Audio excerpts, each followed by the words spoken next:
Yes, Mr. Mayor. All 7 are here. Good.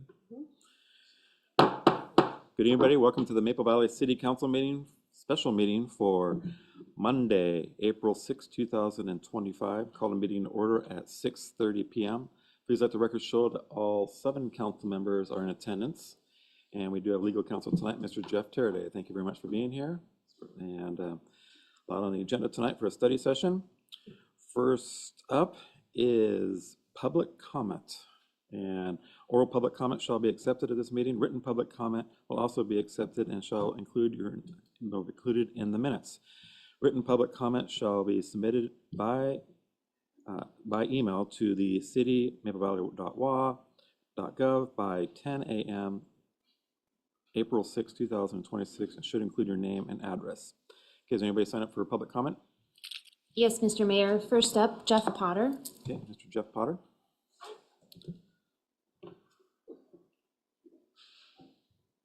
Can you give your name and then what city you live in or what your business is in, whatever you're representing tonight? Yeah, green light. Good evening, Jeff Potter, reside and work in the city of Maple Valley. Good evening, council. I just wanted to briefly state that, number one, thank you for the in-depth discussions on the MFTE, where we appreciate as a business and as a local resident that things can move forward in the city and progress. And we have the opportunities in the near future here to provide more housing that is needed. I think you heard from a lot of city business owners and business managers last council meeting, and there were actually more in the room that wanted to speak that didn't, and there are others that are waiting to speak if need be. So I think you have a lot of support from the community, which generates a lot of sales tax in this community for the MFTE, indirectly and directly. And so we appreciate the attention that you took to that issue. We'd like to see forward progress in the city as a resident and as a local business. And hopefully, as I understand it, there's a procedural element that's involved tonight later. It basically repealing the map and then hopefully readopting the map. It makes sense where the locations are for the MFT to be applied for multifamily housing in the city. And so we are in support of it, and we appreciate the time and effort it takes of all of you to get to this point. And we're looking forward to progressing forward with new development in town that supports this community as a whole. Thank you. Mr. Potter, anybody else sign up for public comment? Yes. Yes. Okay, can you give your name and what city you live in? Brett Monroe. I live just outside city limits in Did you say unincorporated. Brett Monroe, like Yes. the town Monroe? Okay, thank you, Mr. Monroe. Just had I was at the meeting, previous meeting. I had a couple questions on the MFTE program that I didn't really think were quite answered 100% clearly, or I was looking for additional information. Previously, during the public comment period, taxpayers were told there's no tax shifting of it. We ultimately found out that there is, and so would like to look into that a little further as far as that whole tax shifting thing. And I know the city went to great expense to prepare some documents showing it's only $53 a year, but that appears to only apply to just a couple of the projects. If you're actually putting together 1,700 new housing units in the long run, that amount could be, 20 times as much as far as the overall cost to the average taxpayer. And I know it's put in terms of a concentrated benefit for someone there's $121 million worth of benefits being given away. The $53, I'm not sure how that was calculated, but I'm assuming that the city got information from King County that's showing it's 12 billion of underlying properties, and that's how they arrived at that. But if it's not included in the total of what else was in there, if there's going to be further and further units, which this appeared to only apply to the two ones that were being discussed previously, and I think it's less than 100 units. It's actually going to be 1,700 units. That total cost is going to be significantly higher than what the public reviewed and what the council reviewed prior to their vote.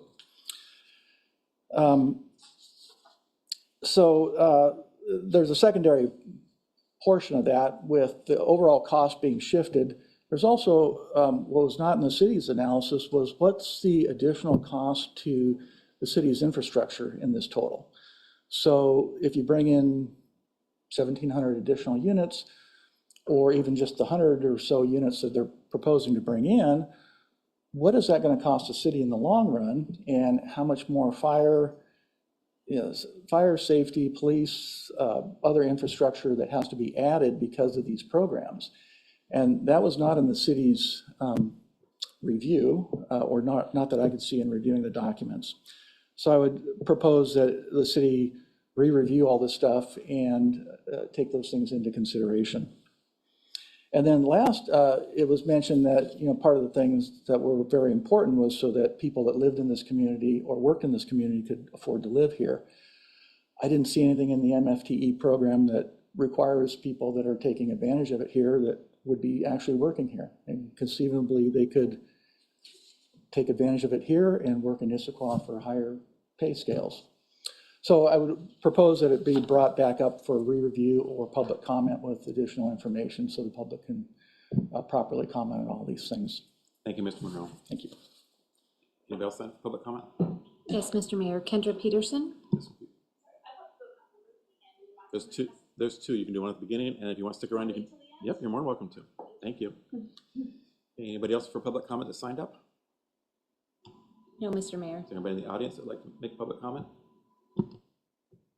Okay, we'll close public comment at 6:37 p.m. Next up is the approval of the agenda tonight. Entertain a motion to approve the agenda for tonight. So moved. Okay, Second. Councilor Burberry's got, Deputy Mayor's got second. Any discussion, changes to the agenda? Okay, all those in favor, please say aye. Aye. Okay, carries 7-0. Discussion items for tonight is a legacy site discussion, and City Manager Philpott's gonna lead us on this one. Good evening. Thank you, Mayor. Good evening, Council. I am really excited about the presentation you're going to see.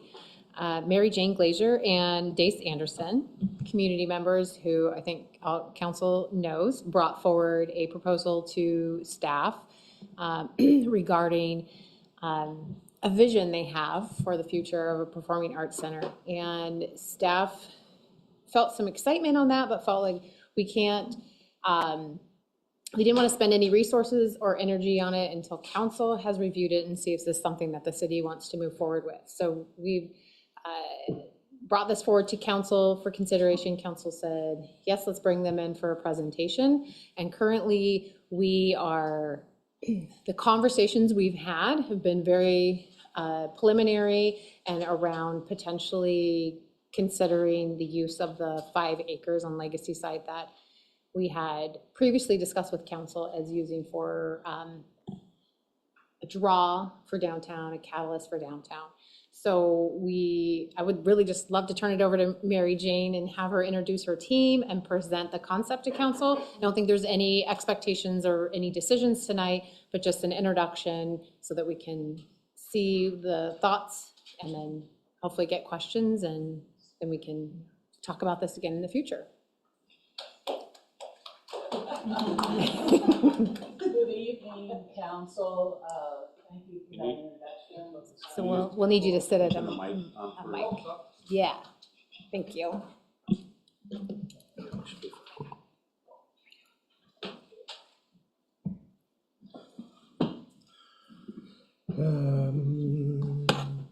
It says I'm unable to join this meeting. That might be an issue. Okay. Here you go. While Dace is getting the computer set up, again, I'm Mary Jane Glazer. Thank you very much for inviting us to come before you tonight for a work study session.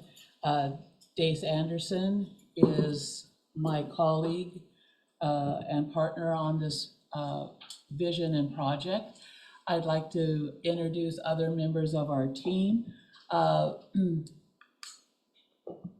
The Downtown Cultural and Arts District is a nonprofit that we have formed, and members of that board are Ariel Young, Jennifer McPherson, and Kristen Lindstrom. I also have present tonight members of the Maple Valley Creative Arts Council Board, Shannon Brannon, and Kristen is also a member of the board. Thank you very much for coming. And I just met Jose this evening. Jose is a local resident and a member of the Seattle Theater Guild Seattle Theater Group. group. And so I look forward to getting to know Jose better and introducing Jose to council. We also have members of our architecture firm, Environmental Works. And could you please introduce yourselves, please? Sure, I am Jessica Bobley, Executive Director of Environmental Works, and Ms. Reno Canadian Project Partner. Thank you. That was my trick because I honestly could not remember how to pronounce your name. We have been working with Environmental Works through a grant that For Culture provided to both Maple Valley Creative Arts Council and Dace's Rock and More. And the grant was able to be combined so that we, the two nonprofits, were able to combine that grant money to hire Environmental Works as an architectural firm to give us not only a rendering of our vision, but also to help us kind of get all of our thoughts down in a visual way. And so, great. So we very much appreciate the guidance that Environmental Works lent us through this process to where we are now. Dace has provided us with a wonderful slideshow that Dace will narrate for us, and what we hope is that it'll generate questions that you would like to ask us. Again, tonight is really an introductory session, and we know that we're going to come back to you May 18th. So from this evening until May 18th, any questions that you generate either tonight or from the period in between, please pass them along and we will be happy to answer them if we can. All right, so Dace will give us the slideshow. Thanks, Mary Jane. And Dace, you want questions during your presentation or after? Whatever you- After. Okay. So Yeah, make sure. thank you. So for the purposes of efficiency and not forgetting anything, I've written a script, so I'll be kind of reading off of here. There's a lot of information, and I want to make sure that it's clear and concise, but we go nice and quick and respect everybody's time. And so let's go on to this slide here. Our idea for the Downtown Cultural and Arts District started as a dream about 20 or more years ago. If you hold up, because we gotta get on a screen. What's that? It's gotta be on a screen or on the computer. You had it, and then you lost it.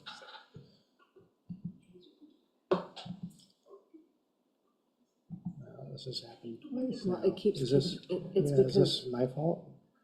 I Should we try a different computer? we will not discuss fault, 'cause it's not anybody's fault. There we go. Oh, it's doing it now?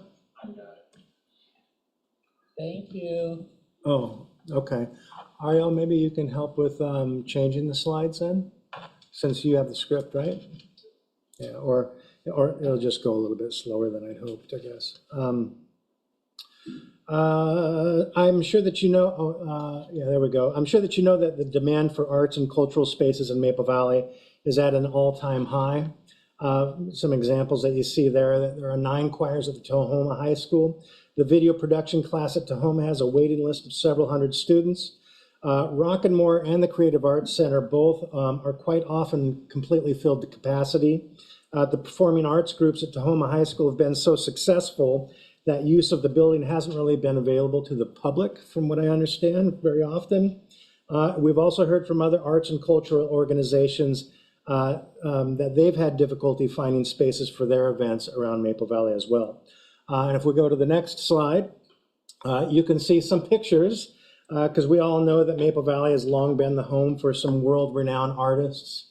You probably recognize some of those folks up there, Brandi Carlile and the Hensroth twins, and there's Lucia, who was on The Voice this year and got 4th place, and Zan Fiskum was on The Voice a few years back and was in the top 10, and Benny Bryant was in the top 10 or so of America's Got Talent, and there's Iris Scott up in the upper right-hand corner, who did that great picture for the Tahoma High School. And yeah, she's her paintings are selling for a lot of money, and I really wish I would have bought one when she did a show at the Creative Arts Council about 20 years ago. I know. Anywho, we'll go to the next slide. After years of dreaming, Mary Jane and I began putting the idea into a reality a couple of years ago by forming this new organization called Downtown Cultural and Arts District, which is a nonprofit corporation in Washington State and fiscally sponsored by Rock'n'More Music Academy. On to the next one, we'll see the next slide, and we'll see the mission statement. The Downtown Cultural and Arts District is an organization that seeks to build, operate, and maintain a home and community gathering space for the education and application. Whoopsies.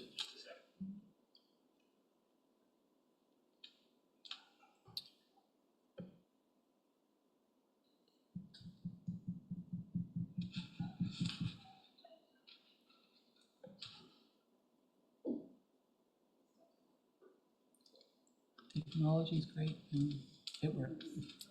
I'm bringing paper next time. Well, they do have the slide. We've got it in our packets, we read it last night over the weekend. Oh yeah, that's right. Everybody has had a chance to see this, right? Yeah.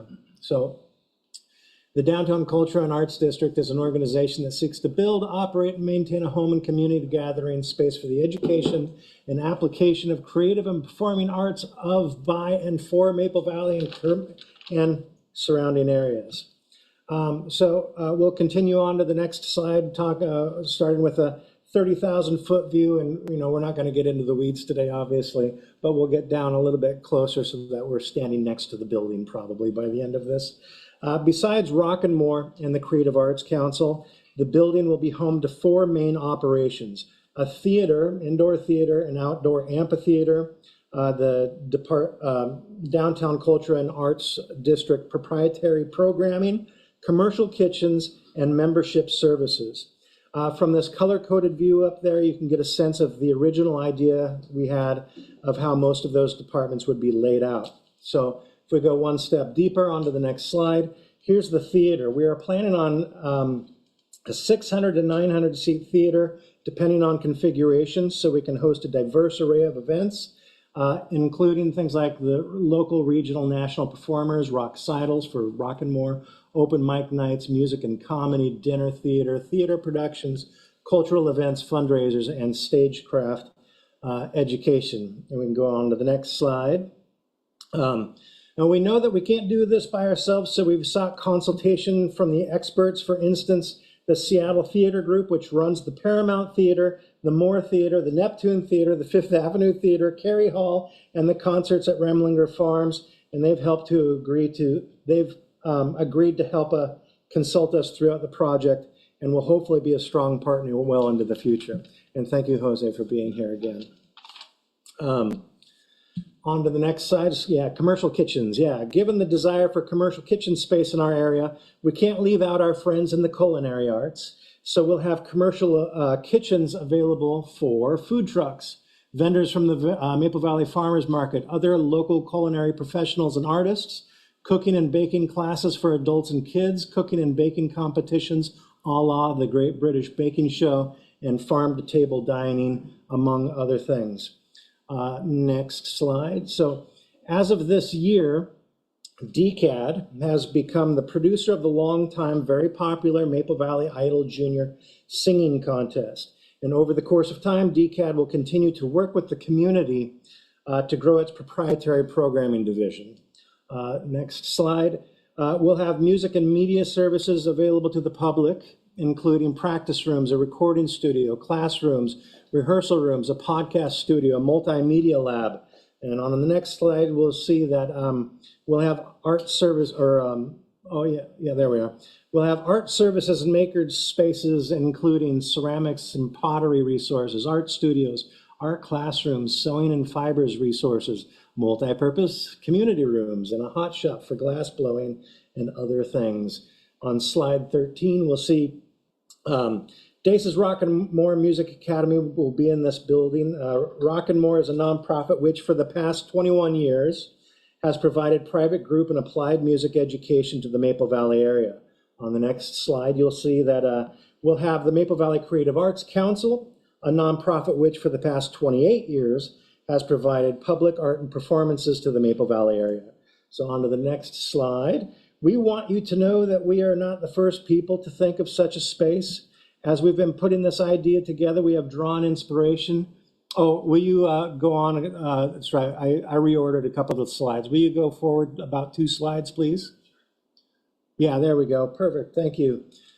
So we've drawn inspiration from places like the Bellevue Youth Theater, Bainbridge Artisan Resource Network, North Bend Art and Industry, Arbutus Folk School in Olympia, Cary Hall in Seattle, and the Youth Music Project in West Lynn, Oregon, which Ariel and I are going to be visiting this Friday, and we're looking forward to it.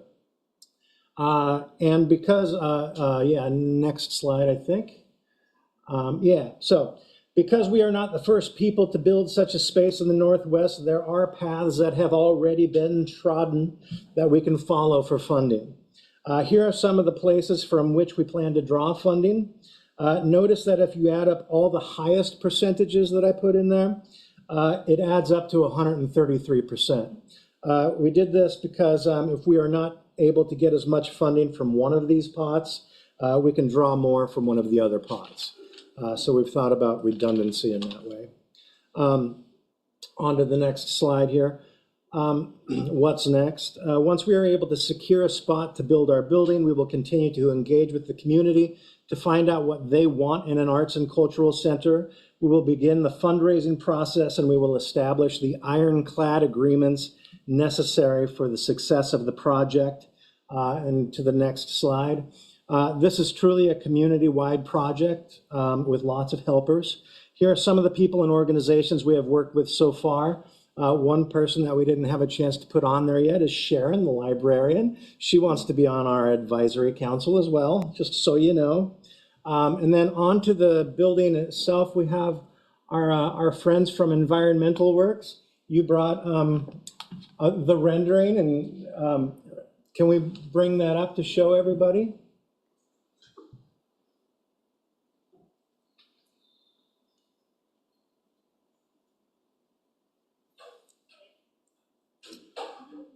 And so working with Environmental Works and Pixelworks, who did the rendering, was paid for with a grant by For Culture, which is a King County group that the Creative Arts Center and Rock and More have been working with for years and years and years. And so I just think that's a great building. Is there something that you guys wanted to add about the building? This is just a rendering to illustrative to show what the building could You need to be. Just an illustrative rendering to show what the building could look like. Obviously, a lot more to be designed, but we did, you saw the diagrams before, a test fit of the programming that they're looking for so that we could get some cost number behind it, square footage, and then an example of how that it might fit into the site and also the city's plans for that downtown district. Yeah, excellent, thank you. And so this rendering here, to put it in place, that road that's right in front of the building is that Main Street. Oh, no, that's the one that's running this way, right? Right, The one that's running this way, is that 160th? I believe so. Yeah, the one with the storage spaces on it, you know? And then, yeah, the other road running that other way. it's that gravel lot for the overflow parking for the farmer's market. Yeah, so kind of to put you where this would end up being, yeah, if we could. So anyway, that's my presentation. I just wanted to also add that the placement of the DCAD is something that we need to have as an assurance to grantors when they ask us about our shovel-ready project. And so for our long-term ask, partnership, collaboration with the city, we are hoping that the city would engage with DCAD for a long-term lease of the property. And once we have a shovel-ready agreement, we will be able to seek grants. On one slide, you might be able to see it in more detail in your packet, but there's a capital projects grant that the state of Washington offers to nonprofits that we would seek, and it typically pays for a third of a project. And we will be seeking additional grants through For Culture. Both the Maple Valley Creative Arts Council and Dace's Rock and More are applying for grants. One is due this week on the 9th, called Building for Equity. Both of our organizations have received the green light from For Culture to move from the draft to the final submission. For Culture has said that we are likely to be approved, if you want to have a quote from For Culture. That grant will help us fund both legal services and further architectural services for the project. We believe that this is a amenity that the city of Maple Valley will enjoy because its community members are asking for it. By coincidence, maybe, we've been approached by members of the Food Truck Consortium. Both Dace and I met with representatives from a group of residents here in Maple Valley who need to have large spaces for community gatherings, places for people from their cultural group to have dance lessons and more cultural gatherings.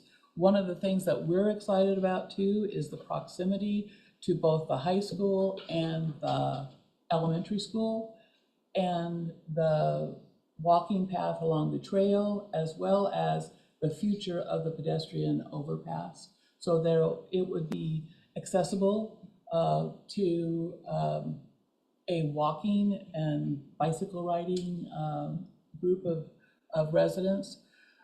The thing that we envision is after-school enrichment courses would be available to students from both the high school and the elementaries that are close by.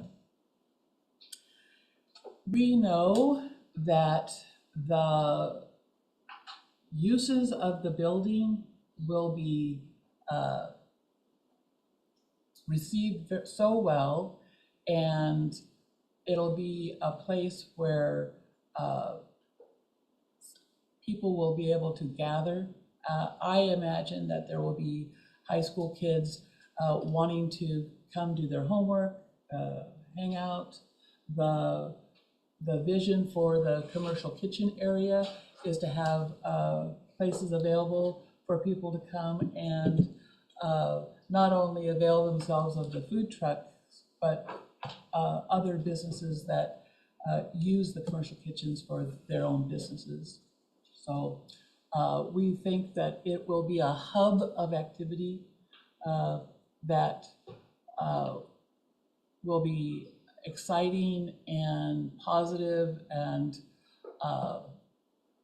Catalyst for the downtown Maple Valley. well, that's why we named it Downtown Cultural and Arts Center. We just believe that the time is right for this community as it grows, with the idea that we're going to provide spaces and activities for people here in our own city, rather than them rely on having to go outside our city for the services and the activities that they're seeking. Building this wonderful facility will be something that we will remain flexible as our community grows, changes, asks for services that they currently can't have. I would love to entertain any questions, so Grace. Very well presentation, very impressive. I was actually, when I read that last night, I was like, wow, Oh, pretty good presentation. Pretty thank exciting. you. Okay, council members, anybody on this side right here? Fascinated by this. This is an incredible idea. Couple of sort of functional questions. Obviously, it sounds like there's grant funding that's available for the building of the project. So a long-term expense is for the property. Would some of these activities then generate enough of an income then to provide for building maintenance and all of that sort of Yes, thing? we're looking at revenue generation. As an example, the commercial kitchen we know will be a revenue generator. The Performing Arts Center will be a 600 to 900 seat facility. One of the things that I am excited about learning more about, and Dace and Ariel both visited the Paramount Theater. The seats on the main floor are convertible to, they go into the floor, so that the floor is flat. It doesn't, you're not confined to stationary seating. So for large gatherings of like festivals, dance, other kinds of celebrations, this facility would be able to accommodate that, and the rent of the Performing Arts Center would also be a revenue generator. I think that our membership services will be a pretty big money generator as well.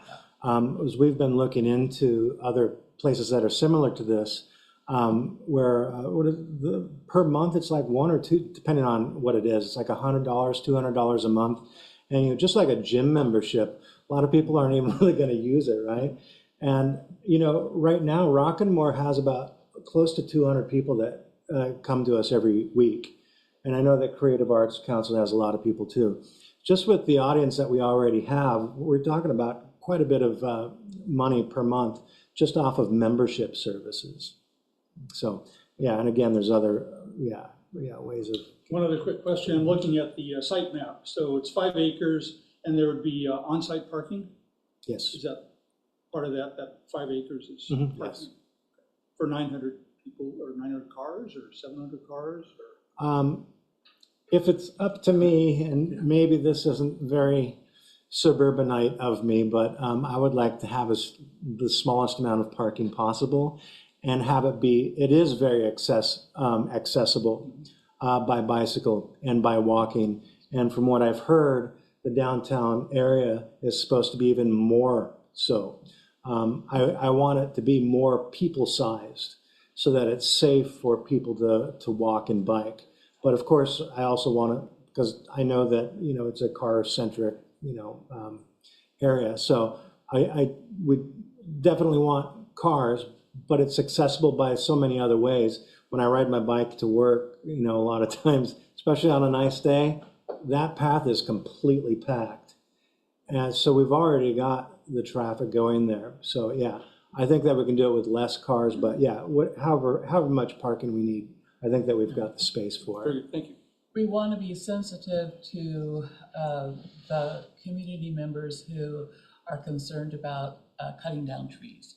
So when we met with our architects, we expressed that concern, and that's why the building is integrated into, relatively forested area and removed as few trees as possible. Councilor Herbert, you else over here? Thank you both for the presentation, Council. I think maybe somebody else and others may have had an opportunity to learn about this firsthand from Mary Jane, and got to ask lots of questions at that time. I'll take this time just to share how impressed I am with how far it's come, even in the short time since our conversation. And you're obviously moving headlong to make this a reality. I personally will support it any way I can, and as a council member, certainly support it any way I can. You're asking to use a portion of the parcel that our predecessors acquired for long-term benefit of the community, and sort of colloquially named it the legacy site, and that name has stuck through at least 2 iterations of visioning. I can't think, and I've tried to think of a better use for this property. Since we've met a couple of weeks ago, I can't imagine being more profoundly impactful to a community than to be able to make something like this a reality. You got a long, tough road ahead of you. I'll do everything I can to help smooth that out. That's a challenge. Thank you. Thank you. Thank you. Yes, over here? Over here? Did you want? Oh, wait. Okay. Go ahead. What's the square footage that you envision for the facility as it's shown now? As it's showing right now, it's in the neighborhood of about 25,000 square feet. Thank you. It is 2 stories. Okay. Yes, and then have you been able to find any other comparable facilities that have all of the features that you're looking at, and and the financial model or pro forma that they're using? Is there any comparable out there, any other one? Yeah, there's a lot of comparable things, and that's why. Yeah, there was a list of them, and talking to STG and being able to go through and see the Paramount and the Neptune Theater, and of course, nothing's exactly like it, of course, because we're doing it for Maple Valley and nobody else is Maple Valley. But that list of places like the barn, what were some of the other ones? Yeah, these are all places, we're happy to send you some of the research that we've done if you'd like to take a look further into it. Yeah, Ariel, you had a whole thing that you sent out to all of us about a week ago. And we can send you that information because, yeah, we've looked into it quite a bit. Can you send that to the city manager so she can send it to all of us, please? Yeah, sure, no problem. Yeah. Let me just note, in particular, what I'm looking for is cities with a similar demographic, similar, obviously we're in a very unique situation. We're not downtown. We're not Bellevue. We're not Redmond. But at the same time, we do still have draw. So I'm curious to see if there are any other analogs out there that we could pattern or look at. Thank you. Yeah, there's a lot of places, like I said, nothing's exactly like it, but there's so many places that are similar enough that we can take little chunks from each of them to make it and mold it the way that we want it as a community. Councilor River, Councilor Shaw? No. Thank you so much for this presentation, and I kind of just want to gush I'm not gonna do that. I'll try to restrain myself, but much like Councilor Parnello said, like, to me, it just feels like an ideal fit for our community. Even the fact that you have, I mean, huge having the commercial kitchen space in there, because that's something that we were talking about integrating in the future public market. So maybe we wouldn't even need that there, which would actually be a cost savings to us. And with the potential of the food truck communities there, like, what a great tie-in. And we have so many small businesses around town that just have a difficult time finding a kitchen. So I think that's amazing. It's stated in the presentation that you were looking for 5 acres, and that's the entirety of the amount of space that we are selling. So I'm assuming there's some flexibility there for the food truck or anything else that might kind of want to coexist. Yeah, you guys might know better than me, but I think an acre of land will get you, what, like 250 parking spaces, is that right? Because I know, you know, our building's gonna be like a half an acre, right? And then however many parking spaces. So I'm guessing maybe we take up 2 to 3 for what we're doing. I will share that not all 5 of the acres is full. I mean, there is some grade, and if we want to retain trees, we're not going to be able to develop the entire 5 acres. And I think that there's, well, our economic and community development director, Doug McIntyre, has had some conversations with some of the food truck industry about potentially bringing forward an idea in some other locations in town, including where the farmers market and future of our future public market is. And I think that there's some really cool synergy that could be connected throughout the site, especially kind of coming across the pedestrian bridge through some food trucks or a public market, and then through the site up to this amazing facility, and then the catalyst potentially for downtown having a draw, so that the retail that council has envisioned, that the community has envisioned, would have that foot traffic. So it feels like it all potentially could fit together. And if I may, in addition, it can't be overstated how grateful I am to hear and to know that you would want to anyway, to preserve as many of the trees and the forested identity of that site that is like so sacred. So much appreciate that. So what do you envision are your needs in order for it to be shovel ready? What kind of infrastructure do you feel like you need in order for you to be able to check the box that yes, it's shovel ready? Well, do you want to go? When I've asked Forward Culture what they mean by shovel ready, they say that we do not need to have an ownership agreement. We need to have an agreement. So if the city of Maple Valley was to have a favorable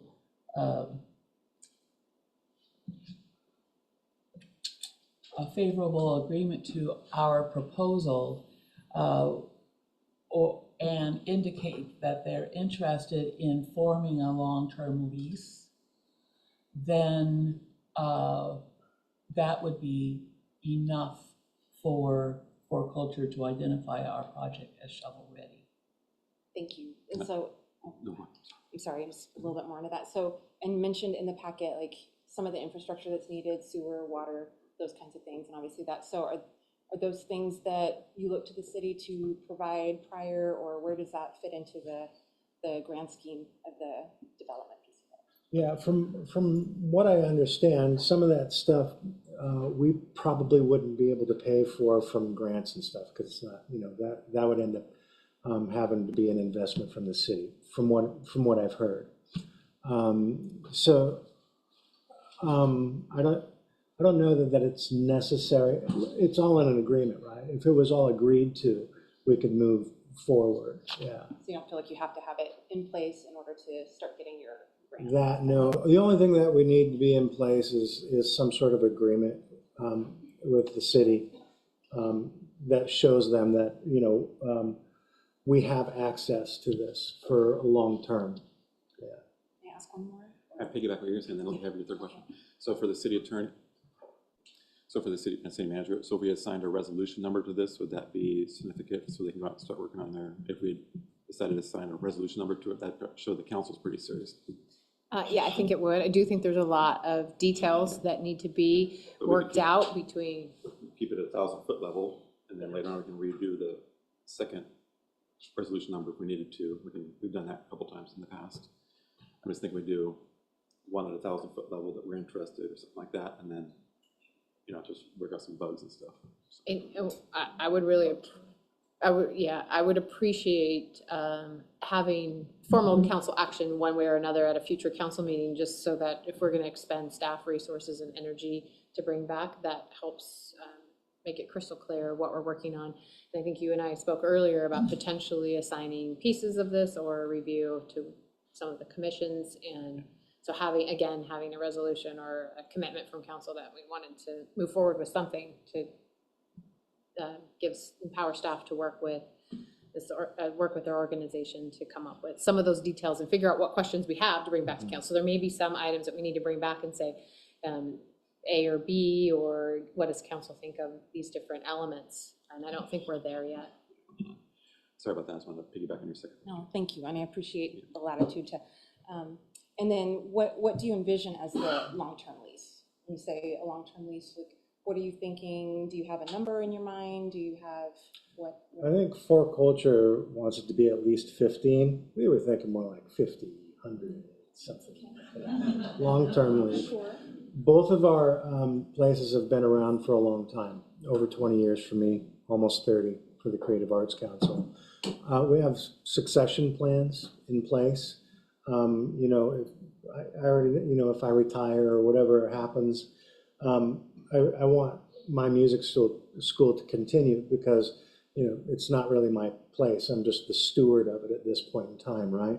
And I think that it's a community resource that needs to be passed on. And so, yeah, that's what I'm looking for, is something like really nice and long, 50. I'd like 100, but, you know, 50. But, and then in terms of, are you talking about $1 a year, or, you know, what are we talking about in terms of the long-term lease? I assume there's something. So what are we thinking about? I don't know what the city is accustomed to, but I'm wondering about Elk Run Farms and the Arboretum, what agreements you have with those organizations. I did have a conversation with Elk Run Farms, and they're thrilled with the idea of the commercial kitchen aspect. And so I'd be interested to know what agreement the city has with those organizations. Yeah, I think getting too specific right now might get, you know, the cart before the horse, right? Exactly. But yeah, off the top of my head, and of course we're willing to talk about these things, but like $1 a year for 50 years, but we're also helping to pay for the maintenance of the building and surroundings. Whereas, you know, we own the building, you own the grounds, and we pay to help with the maintenance of the grounds. That's our idea, and we're totally open to whatever can make this happen. Thank you. Thank you both. Councilor Croft. I have a comment and then just a brief question, although I think you might have asked some of my questions. That's okay, that's okay. Michael, would you do me a favor? Would you please go to slide number 13?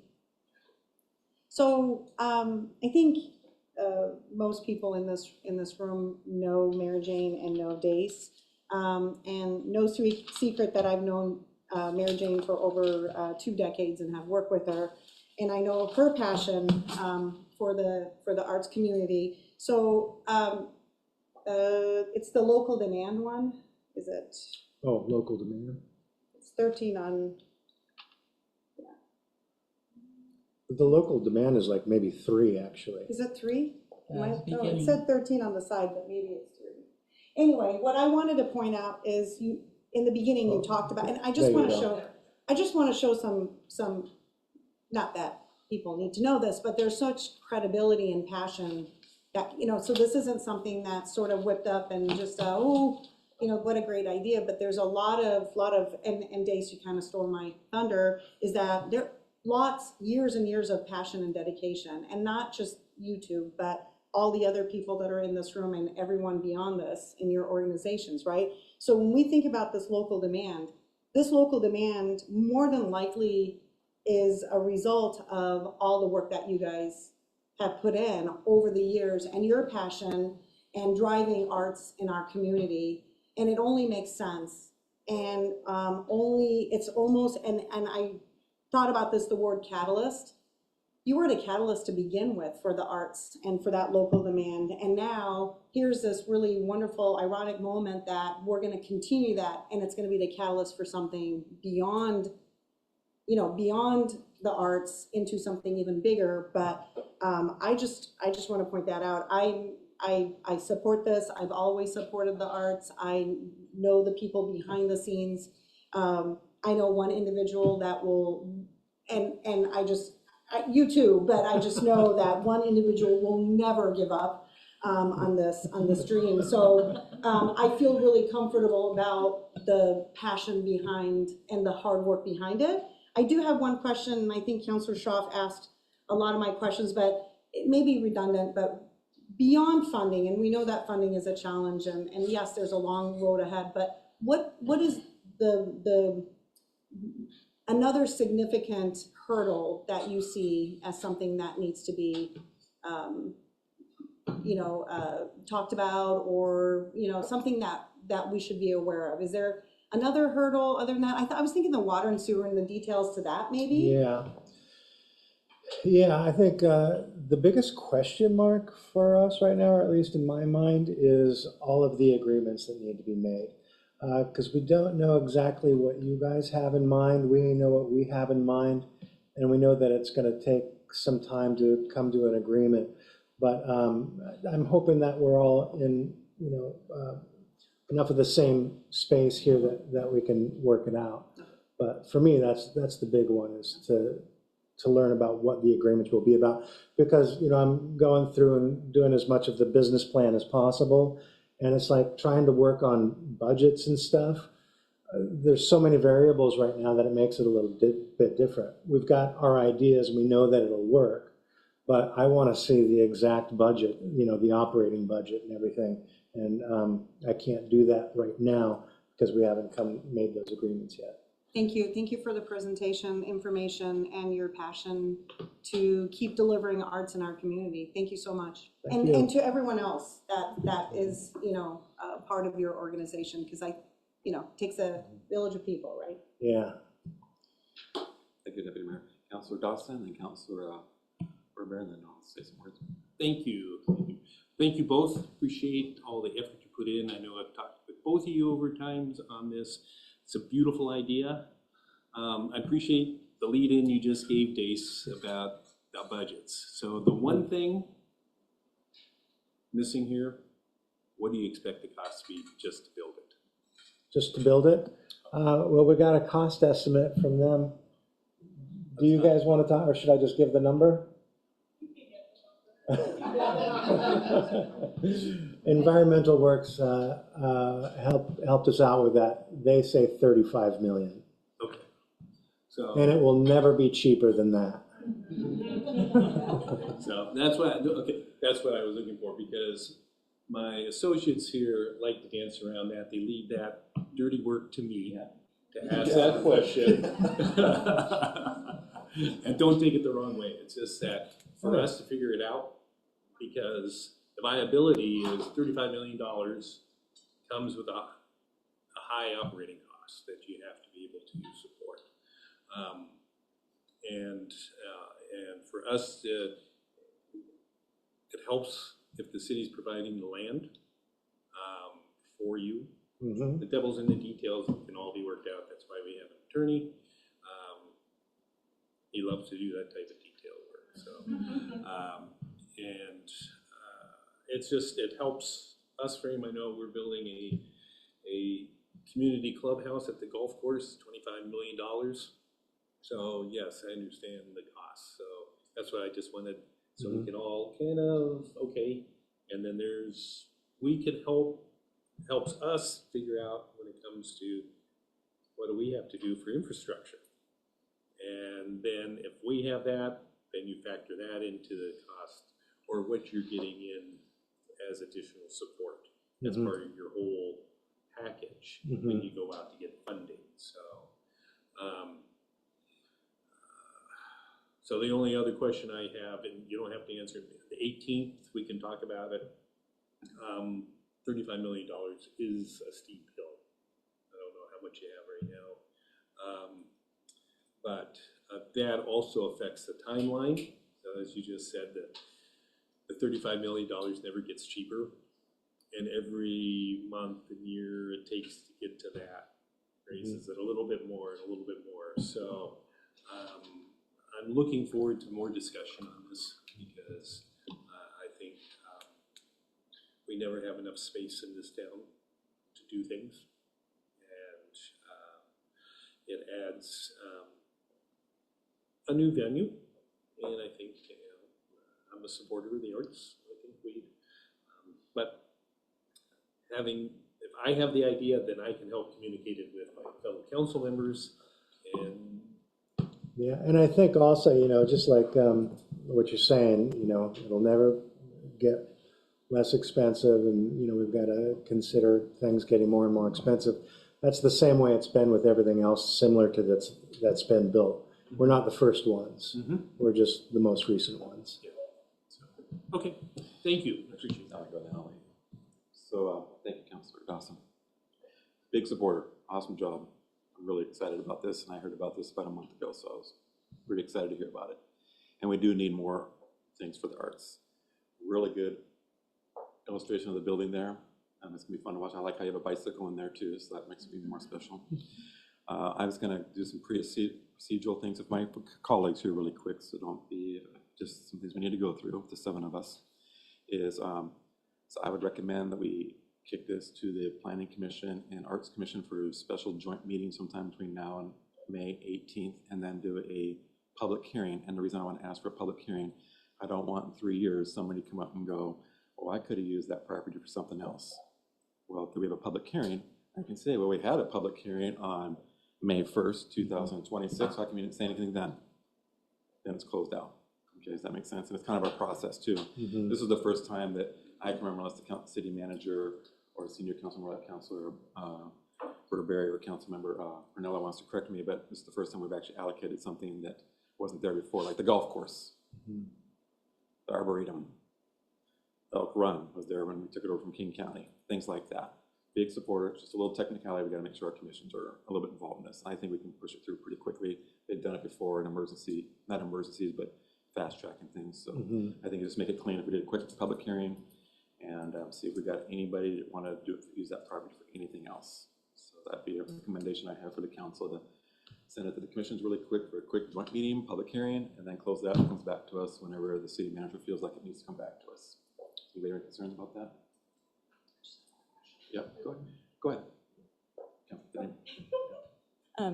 Just if we're gonna give it to the planning commission, do we need to see where they're at on Sorry, their? not planning commission, I said Parks Commission. Parks, and it's on park property, and the Arts Commission, because it's an art thing. Unless somebody else wants to add the other commissions. I just feel like it's on park property, it should be the Parks Commission, and then it should be the Arts Commission. Thank you. And my only question would just be as long as they have space between now and, I think trying to get this done pretty quickly. I don't think the Parks Commission has too much. I don't know about the Arts, but I don't know. That'd be something that we'd have to get the city manager. Go ahead. Yeah. In terms of, as we kick it back to them, we have this amazing presentation with lots of Q&A. How are they going to get the information in the context of how it's been presented to them? So then they understand as they deliberate and create a public hearing and all of that. So I'm just kind of curious on the process. Do we involve the individuals that are here with us, presenting to us? I don't know. I want to make sure that they're part of this process as well. I love the idea of bringing public in to see this exciting project. And I'm wondering, and I have no problem sharing, I think it's great to loop our commissions in as well. I'm wondering though, Mayor and Council, if we want to get a little bit more detail and then do the public outreach maybe post May 18th, just so council has a little bit more interaction. But definitely keep that on the radar, and maybe we even hold a public meeting to share more than just a public hearing. I'm just thinking out loud. I just want to make sure that I don't get in the store, pile out to the side somewhere. How come we didn't have a chance to have our organization there? I support this. It's going to happen. It's just a formality. You know, it's just, we're really big on our public hearings right now. So I'll make sure that we're doing that. So I support this. Somebody said it's not a park. I just want to make sure, what is that property allocated as right now? It's just city land. It is, it was never allocated as, designated as parks or anything. In fact, it was never designated as a formal department or use. It was just city-owned property at this point. Okay. So you'll work on getting some, if the council gets go ahead, you'll work on some kind of community outreach and something out there we can hear from the community about this. If council gives a thumbs up, my proposal would be that staff work with the downtown cultural and arts district group to come back on May 18th with a proposal that would include community outreach, so that it gives us some time to make sure we're all on the same page in the work plan, and then we'll present that to council so that we're not getting out ahead of council or saying anything publicly out in public meetings, interacting without council's buy-in or thought process. And I know that members of the Arts Commission may have heard a little bit about this just because of who is on our Arts Commission. Since we have two very influential people on that commission. And we're over here. But if other commissions, like either parks or economic development or any of the others that council would like to have, we would be happy to work with the DCAD to see if their schedule aligns and they could present to those commissions as well. So is council okay with the city manager said she'd work with her team and bring something back on the 18th, and then that will give some direction after that?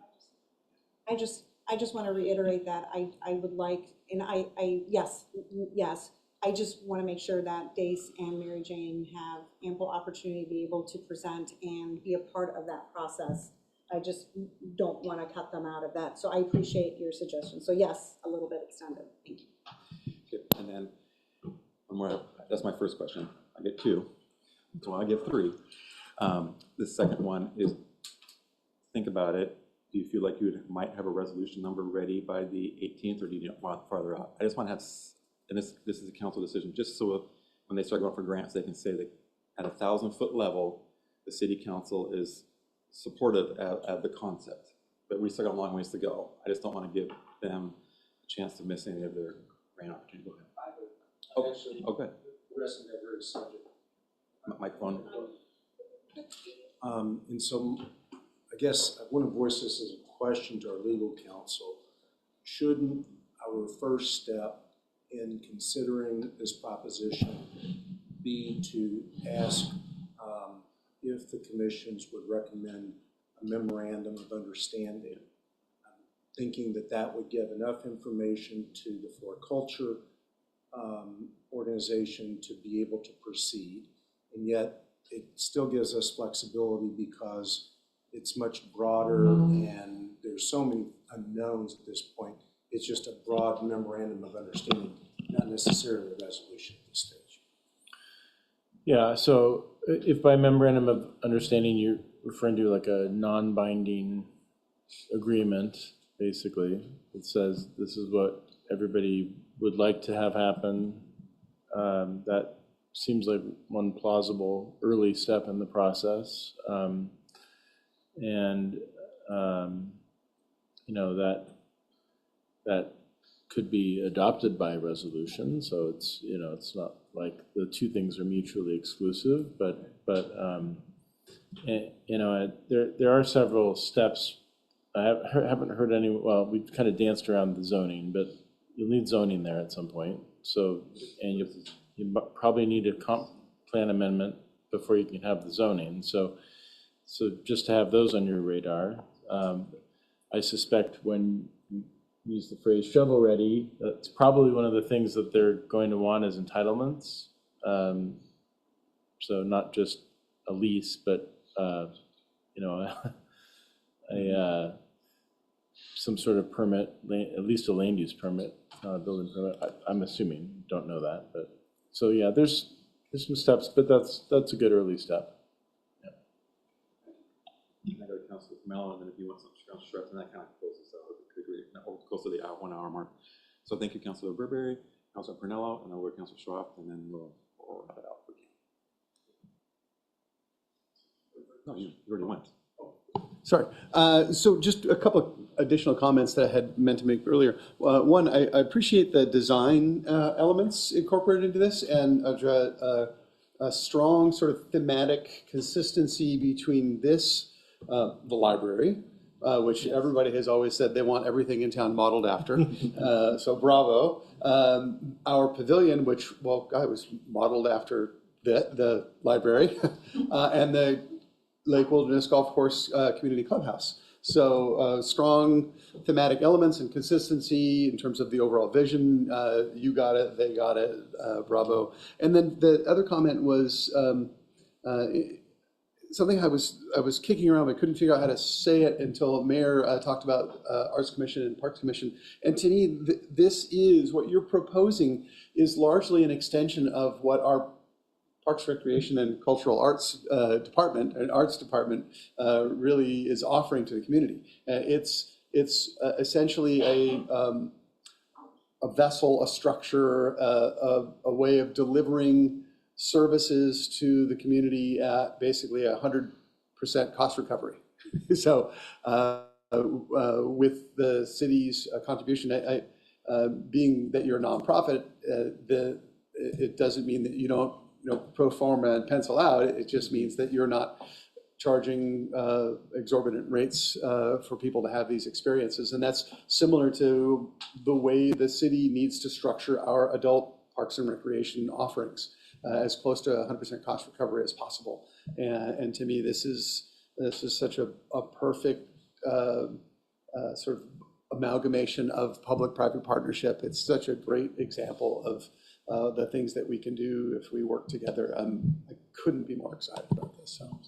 And I'll trust my colleagues to my right and far right to ask the harder questions. Okay, see, Mayor. Oh, I'm sorry, Councilor Schroff, and then we'll close it out. Thank you. Procedurally speaking, because this was initially, we have a preliminary plan for the legacy site, and in that plan, that 5 acres is designated for a hotel. So is there anything that we need to do legally to sort of change it? Because we did adopt that plan, so. I will go back and look at it. I don't recall it being so prescriptive as a hotel, but I would go pull it up, and if we need to modify that plan, we'll include it in our list of checks that we need to cross off. And so now that I'm hearing support, my goal was to come back on the 18th with here's all of the things that we think we need to do and give council a more thorough staff evaluation of the process and what the timeline could look like.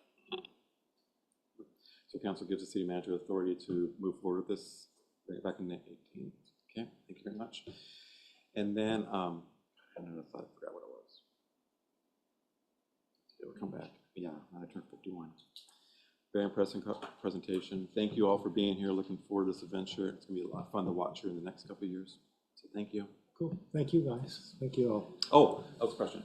Council members have questions. Who's the staff liaison? Do you want to go to you for a while, or where do you want us to do? Because I'm gonna have questions probably in the next couple of days. Since I'm going to be gone for 2 weeks out of the period between this, you can reach out to either myself or our assistant city manager, Dave Johnson, who's been a part of every meeting associated with this and is very well up to speed, or our economic and community development director, Doug McIntyre, who's also been a part of every meeting and is up to speed. So any one of us, you're more than welcome to reach out to us and get whoever answers the phone first, I guess. Thank you very much. Thank you. Thank you. Thank you, everybody. Really nice drawing. I mean, artwork. Thank you. Okay. Okay, the next two items on the agenda are kind of together. I've asked the city attorney to do the intro on this one, and that is the multi-family tax exemption programs for both B and C. So city attorney Terry, do you want to? You want to give it a second to clear out? Should we give it 5 minutes? We'll pause for 5 minutes. Yeah. Take a 5-minute break. I mean, we'll pause. We're gonna pause for 5 minutes.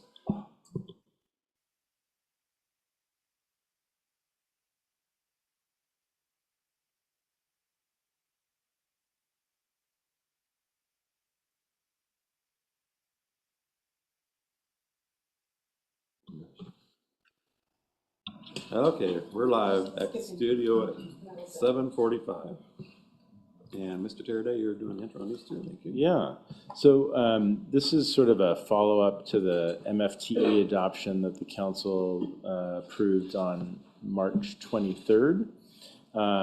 After the adoption, it was brought to our attention that there were some technical procedural steps that did not occur with respect to one aspect of that ordinance, which was the adoption of the RTA map, or the Residential Targeted Areas map.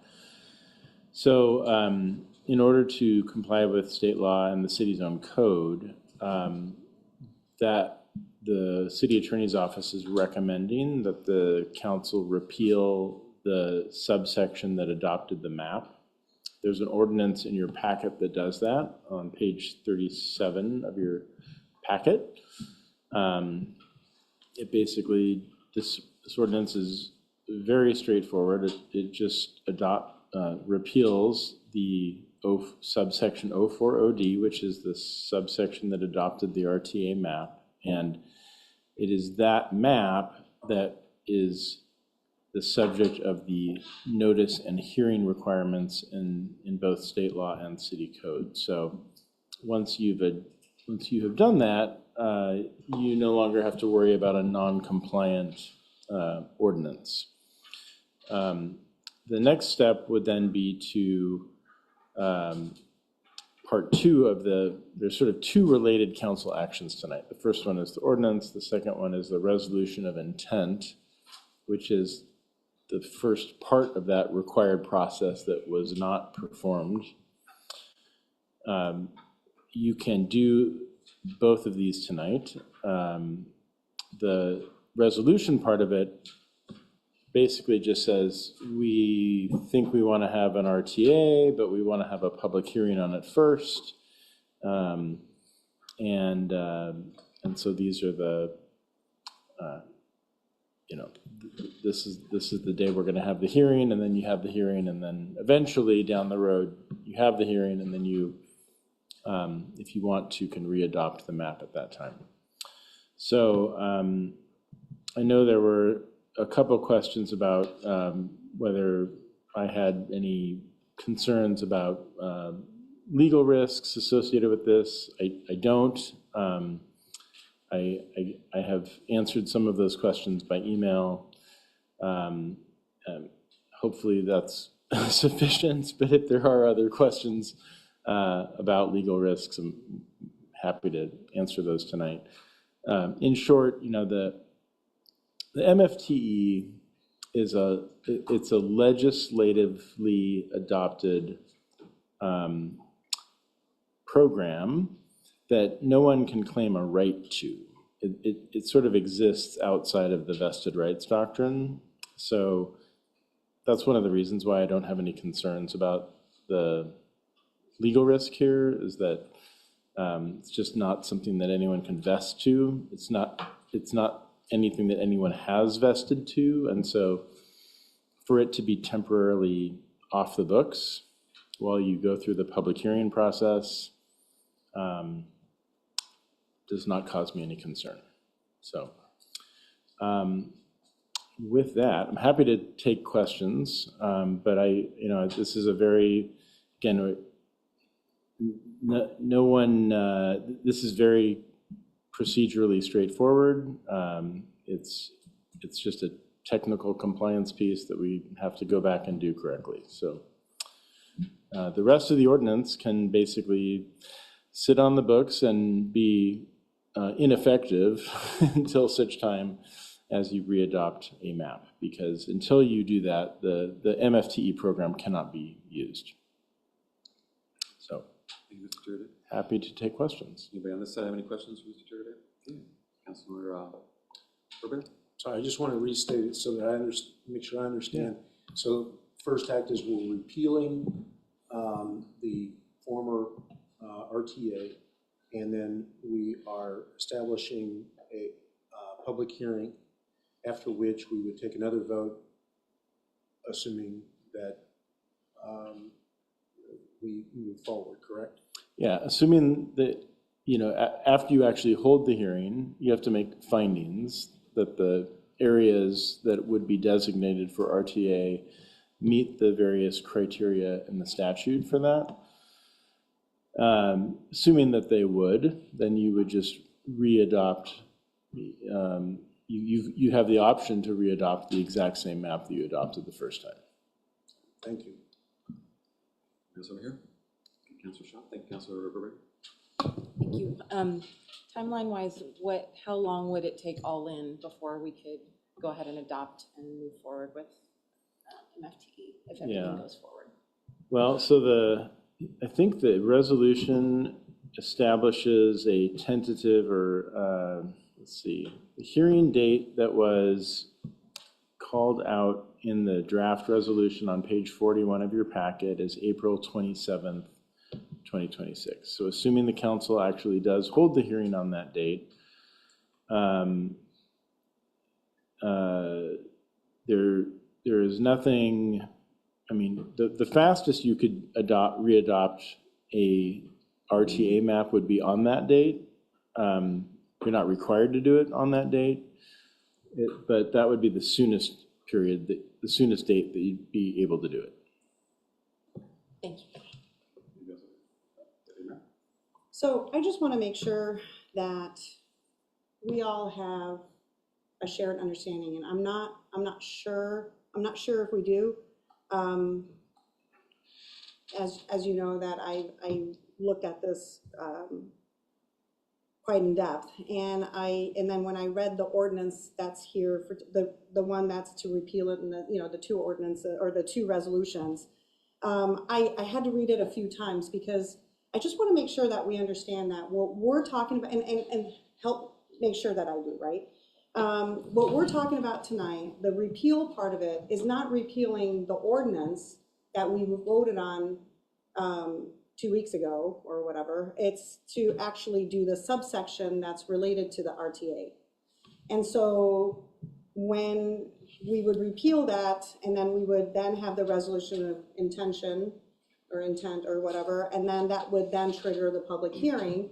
And then after the public hearing, we would go back and potentially approve the RTA, the map. However, the MFTE always stays in place during that entire process. Am I correct? It can't be used. But the ordinance is as is. Is that correct?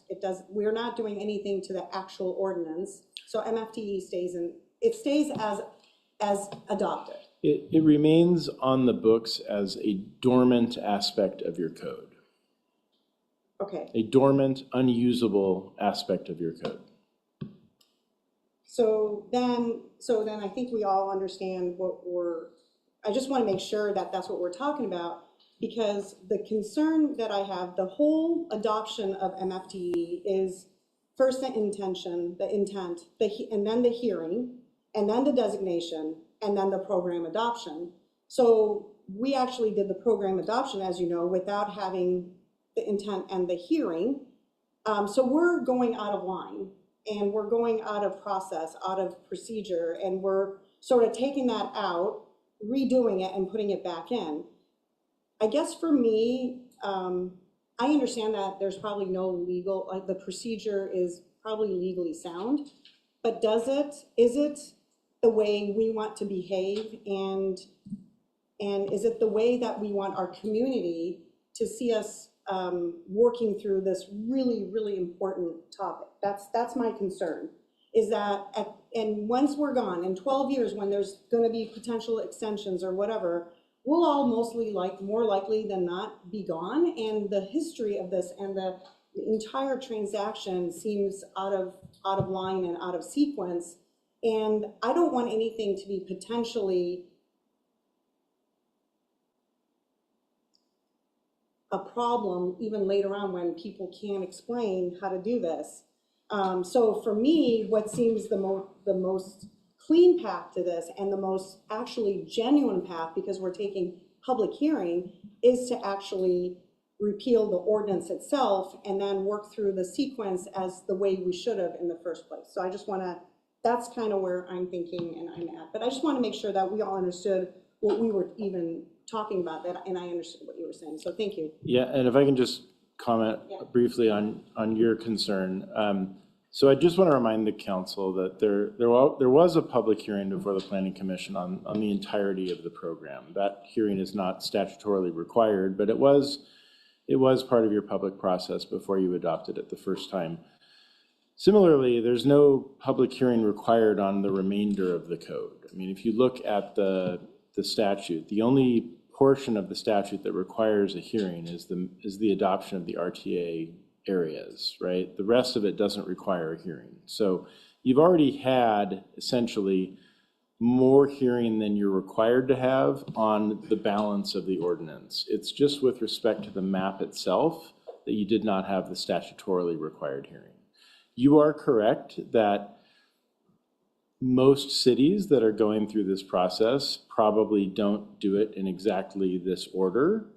And so, you know, I'm not going to quarrel with you on that point, but I don't think it's a legally significant difference to be doing it in the order that I'm recommending that it be done in. And the only reason I'm recommending that it be done this way is just to sort of keep the council focused on the task at hand, which is to go back and do the required process to do this map, because everything else that was done with more hearing notice than was actually required under the law. So. You know, I respectfully have to disagree, City Attorney. The public hearing that happened at the Planning Commission, it was inadequate. It was incomplete information. The information did not talk about a multifamily tax exchange. It called it that, but it never said anything about taxpayers having to increase their property taxes. It was very different. The information, even after the public hearing and after it was handed off from the Planning Commission to council, we were not informed that there was a tax shift obligated. The information that we received after Planning Commission was done deliberating was that the tax shift was an option, but it was not something that was necessarily going to occur. So I don't feel like the public hearing at the, and this is the part of the email that I had sent you to respond to my concerns, was that public hearing wasn't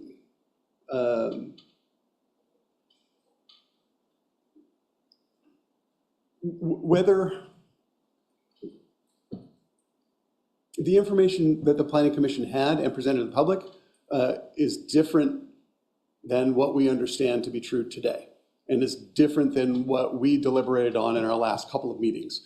And I don't feel like that public hearing could be considered valid and could easily be challenged by the public, if not by other landowners. So I'll have other comments I want to make on this subject, but that's what I'll share for now. I understand the concern. I think the area where you and I might be in some disagreement is that the statute does not require any hearing on tax shifting or tax foregoing. These are not the concerns that the statute is asking you to have a hearing on. It's asking you to have a hearing on, is the area within an urban center? It's asking you to have a hearing on, does the area lack sufficient residential housing, including affordable housing? It's asking you to have a hearing on whether the provision of additional housing will assist in achieving one or more of the stated purposes of this chapter. It's asking you to have a hearing on whether the anti-displacement requirements of the statute are met. It doesn't care about whether you held a hearing on tax shift or tax forgoing. That's something you all care about, and that's a valid policy concern. I'm not trying to minimize your deliberations on that point. It's just not a subject that the state law requires you to have a hearing on. But I believe that there are other obligations there are other obligations that require that we present to the public accurate and complete information. And this public hearing did not. It specifically presented information that said that the city and the taxing jurisdictions would forego collection. It did not inform the public that their taxes would potentially, or most specifically, would be going up as a result of this. That the public was unable to comment on what was being proposed. And that proposal was, hey, public, would you like to help fund public housing or more affordable housing in the community? The public was not afforded that opportunity. No disagreement on that point. I would also just note for the record that the public also is not asked to comment on whether their tax shift happens when seniors apply for the same property tax exemption or when disabled people apply for the same property tax exemption. There's no public hearing requirement on that either, and so members of the public don't get to comment on whether or not these exemptions should occur. But having said that, this council cares about that issue, and this council can entertain all of those types of concerns at its upcoming public hearing, which again is proposed to be held on April 27th. Thank you, Councilor Farrell. Councilor Dawson. So I too will respectfully disagree with you, City Attorney, and I will read from the RCW 8414.040, paragraph F, 2, 8414.040, and you read part of it. For a residential targeted area designated by a city after July 27, 2025, the city must determine that the designation of the area is in compliance with the anti-displacement requirements in the RCW, and it gives that number. 2, for the purpose of designating a residential targeted area or areas, the governing authority, which is the city council by definition, may adopt a resolution of intention to do so designate an area generally described in the resolution. The resolution must state the time, place of the hearing to be held by the governing authority to consider the designation of the area, and may include such other information pertaining to the designation of the area as the governing authority determines to be appropriate to apprise the public of the action intended. It goes on to say, 3, the governing authority must give notice of a hearing held under this chapter by publication of the notice at least once each week for 2 consecutive weeks, not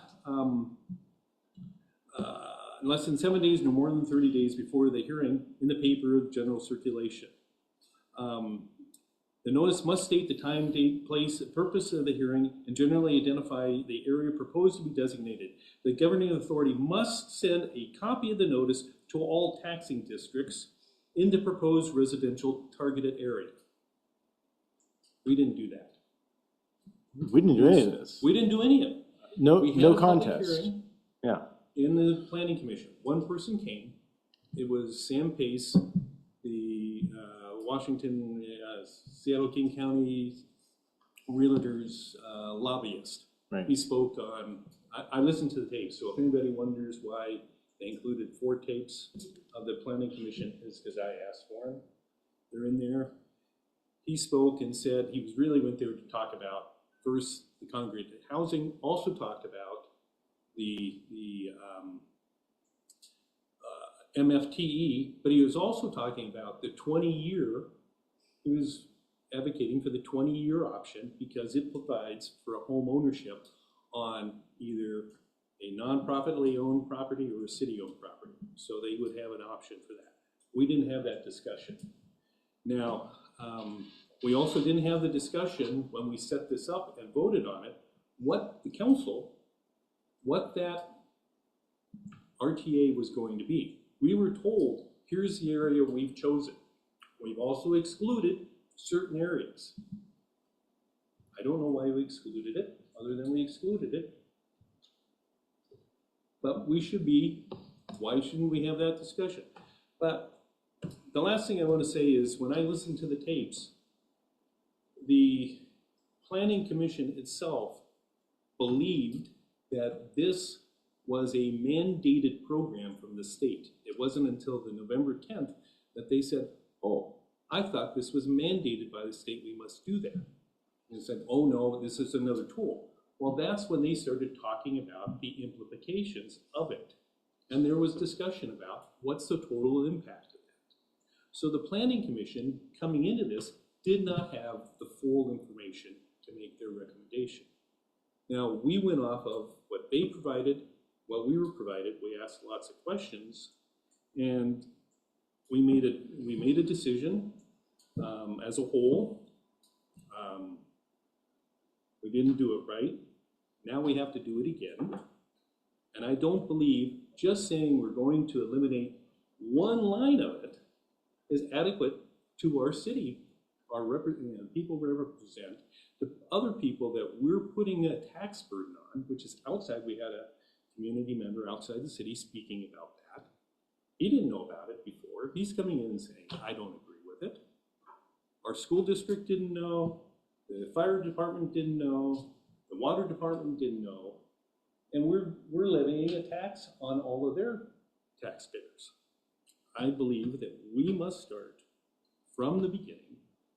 And we may end up at the exact same place, and that's okay. But we need to follow the process as outlined. The steps are clear. You first give your intent, you set the district, then you do the public hearing. In those steps, we didn't do it that way. That's the cleanest way to do it. We start fresh and work through it. There's no guarantee, even if somebody participates, applies for it, that they get accepted. So, and there's no guarantee that once they're in the program, that they stay. If they don't follow the procedures, they get kicked out. We lose that. It isn't a guarantee. There's no penalty other than they get their taxes. We read through it. So 5 years into it, they're not meeting the requirements. They're out of the program. They end up paying the tax. We lose that 5 years. But we need to follow the procedure and make sure we all understand that we have the right information, because after reading this and listening to it, I think we should also consider a 20-year option. I think there's opportunities. I think we should broaden the area that we were talking about. But we only do that from having a clean discussion from the start. Thank you. Can I just briefly, just because it might focus the council's discussion, I just want to be really clear. The two subsections that Councilor Dawson just read from, subsections 2 and 3 of 040, I'm not suggesting to anyone that the Planning Commission hearing satisfied those two sections. That's not the point I'm making. It's very obvious that those two sections were not complied with. We have to redo that. That's exactly why I'm recommending that we take the steps that I'm recommending be taken. So that is not the point I'm trying to make. The only point I'm trying to make was that the focus of the hearing is fairly narrow. You can consider other things, but the required focus of the hearing is fairly narrow. And so even meaning that there are a lot of aspects of MFTE for which one does not need to have a hearing under state law. That's the only point I was trying to make. This appears to be shaping up as a discussion of whether one should repeal the entire ordinance or whether one should just repeal a subsection of the ordinance. I drafted the narrower version of that because I thought it was just consistent with what I considered the missed step to be. You, of course, have the option to do it differently. It's just not an option for you tonight. But either way, the resolution is going to be the same either way. So if for whatever reason the council doesn't like the ordinance in the packet, I'm still of the mind that the ordinance in the packet is perfectly adequate legally speaking, but either way, the resolution in the packet is one that would not need to be amended in any case.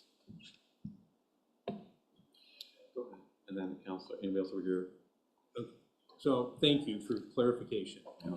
The reason why I think it should be repealed completely, because there's aspects in the ordinance that it refers to that are very specific to just a very narrow area. I want to see that if we say we want to do an 8-year, 12-year, 20-year, we put it in there, we're doing that, and not limiting it to what we looked at previously. That's where I'm coming from. That's why I want to start fresh, is that everything then is clean. And anybody else looking at it understands. So. Hang on, anybody else? Okay. Thank you, Mayor. Thanks, Councilor Dawson. Second question, then we'll go back over here. So my earlier comments were in response to the city attorney, so just more general comments. I agree with what I'm hearing from Councilors Pearson and Dawson. I do feel that a complete repeal is the more genuine act. That what city attorney is recommending is certainly legal. It doesn't feel like the right thing to do as elected representatives of our community as a whole. It just doesn't. Everything that we deliberated on, we all were so cautious and so careful in our deliberations, and it still ended up with a 4-3 vote that frankly shifted from one direction to the other over the course of the night, right? And that just tells you how fraught with tension the subject is and how close we are on this. And maybe we're this close to a 7-0 one direction or the other. One of the things that really concerns me is that we did end up with the 8-year, and a 12-year. I was a proponent of the 12-year as the only viable option, because even though I voted against it, because it was never made clear to me, and maybe I just missed it in all of our conversations, but there were many, many times where I and other council members, I know Councilmember Schroff and others, talked about the importance of home ownership and how great it would be if we had some sort of a home ownership tool. And MFTE was always and only presented as something that could be used for rentals. And that's how it was presented. Like this was not a home ownership opportunity. Yet last year, HB 1494 was passed with only 4 dissenting votes in both the House and the Senate. And that very clearly outlines that in one of the 2 20-year options, at a 20-year exemption for home ownership, if at least 25% of the units are sold to a qualified nonprofit or local government partner for permanent affordable home ownership. Why didn't we deliberate on that? Like that addressed all of the things that were concerns. This actually creates more units under this same program, more units than we're creating now. It's 25 instead of the 20%. We approved an MFTE program that is the minimum required number of units, which is 20%, and those are for landlord-tenant units, rental units.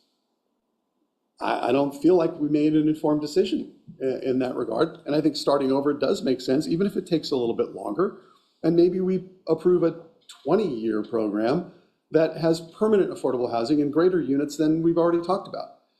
If we don't, if we end up exactly where we ended up, then at least we've done it the way that feels right. We have afforded the public an opportunity to comment with an informed decision. My final comment for now is if we move forward with this, if council tonight decides to move forward as planned, I challenge that the notice that is in our packet of the public hearing, I want you to read that and seriously consider if you received the following notice from, I was going to say the state or from the feds, but we're so used to being taken advantage of them already that doesn't ring true. But I want you to imagine that this came from your neighbors, from your HOA and your homeowners association. You received a notice on your door that said, hey, we are going to be considering adoption of a map. We're considering the adoption of a map. Vote here or turn in your proxy by this date. Here's your opportunity to comment. And that adoption of a map was an area that they were identifying in your common space within your HOA to create a very expensive monument or play structure or something you didn't know anything about. You didn't know what they were going to do with it. You don't know what the map was for. But come to find out, your HOA dues were going to go up significantly because you did not make an informed decision about commenting on the map. Our public hearing notice only says that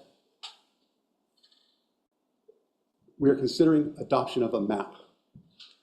How is that helping your neighbors make an informed decision? How is that, if we truly believe that helping to fund affordable housing in our community is the right thing to do, why wouldn't we be proudly shouting from the rooftops, hey everybody, let's jump in and help afford affordable housing for some folks so we can help them out and we can all pitch in and do this. Why wouldn't we do it that way? Why would we hide behind this government speak, adoption of a map? It doesn't feel right. It feels disingenuous. It feels like we're trying to cure a mistake that we made. And we have always done better. I think we can do better. And I'm asking you to please consider doing better. Yes, over here. Okay, Councilor Schropp, and then I'll move over to you. Thank you. So here we are again, doing one of our favorite things, right? Respectfully debating.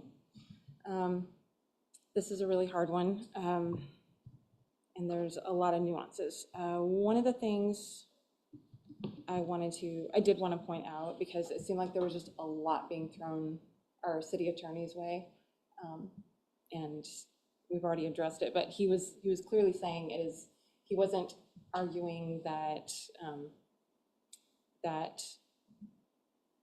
the map should not be repealed, and he wasn't arguing that we do not have the ability to make it the MFTE as well. But it just felt like there's so much asking him these questions, and what about this, and why not that? And he already did what he's supposed to do, which is tell us what the legal expectations were, and those can be met with what you're recommending tonight.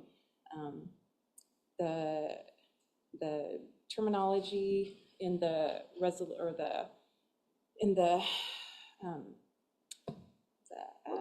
law that Councilor Dawson was talking about, it did say can, may, not have to, and including other information. So I think, we're building to the point where we're saying are we arguing what's legal, or are we arguing what we want to do as a council? So we're getting close to, as you mentioned, we're getting close to that conversation of, which way do we want to go? I would say when we get to the conversation about the MFTE, at this point, it starts to sound a little bit more, although we're saying it's the hearing, it's because it's the hearing, it's the public hearing, we want the public to know, but there is still argument about whether or not MFT is right or not. So there's that. And whether or not, and yes, we are all interested in affordable home ownership, but also that is not all we have to put in our city. We already know that. We have this wonderful document called the comp plan. And in that comp plan, out of those 1,720 units that we need, a very small percentage is single family, right? It needs to be multifamily.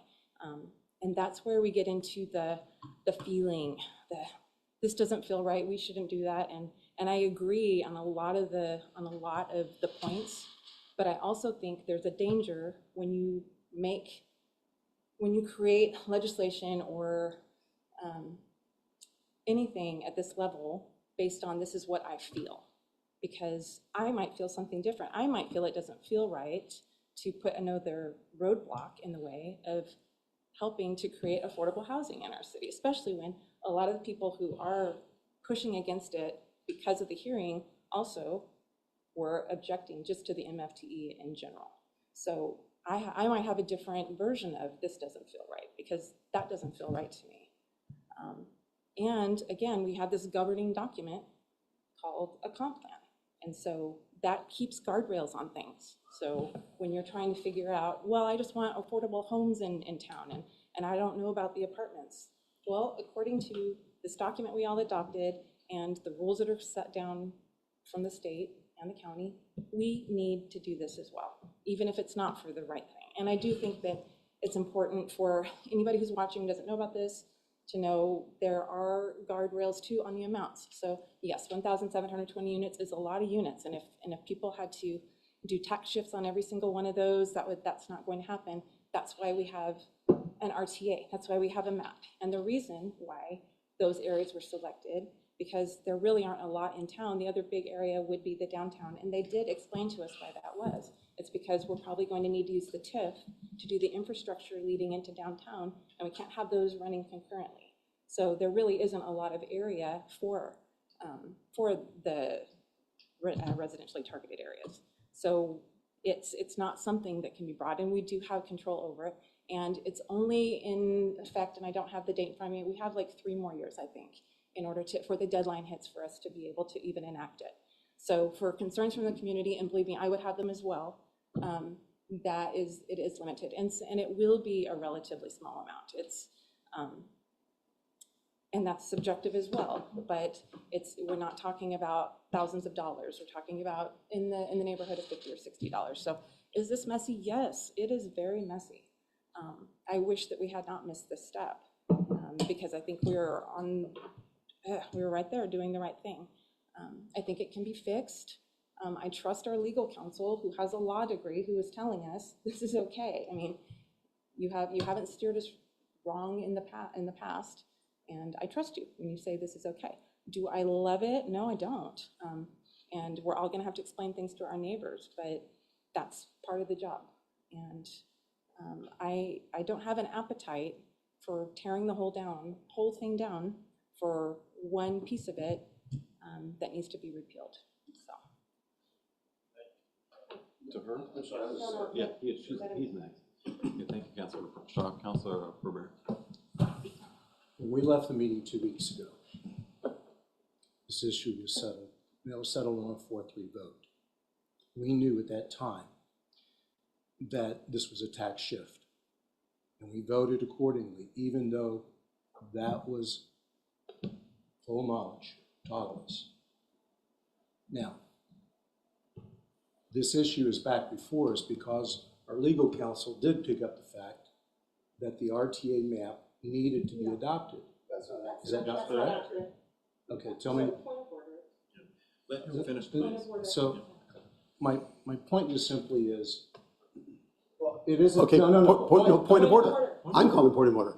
No, And the chair makes a decision. He asked, what's your point? My point is, my colleague. Point of order in a meeting, you have to be addressed by the chair before you get to speak. You don't get to He addressed interrupt your me. colleagues. Did you give him the floor? Why are you speaking? Because a point of order can interrupt anybody who is creating. Let's just slow down here. Councilor Berber, continue, please. And I can see where there's one mistake. We do need to correct that at the end. Yes. I've called point of order. I would like a ruling on my point of order. You have to ask me, what is my point? What is your point of order? My point is that my colleague shared information that is not accurate, and I would like an opportunity to correct that accuracy and inaccuracy before he proceeds. Please correct your inaccuracy, and I know what the inaccuracy is, and then we'll move forward. Thank you.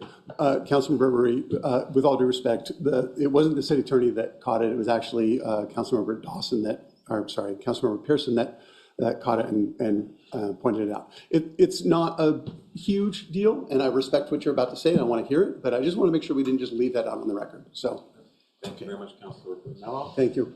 Councilor Berber, you now have the floor. You have the dais now. Thank you.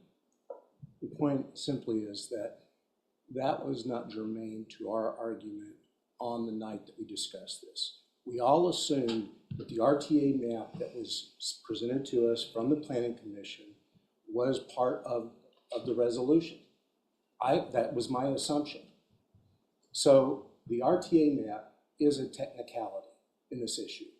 It is not a procedural issue, other than it is not a fact that would have changed my decision in the 4-3 vote about what we were going to do.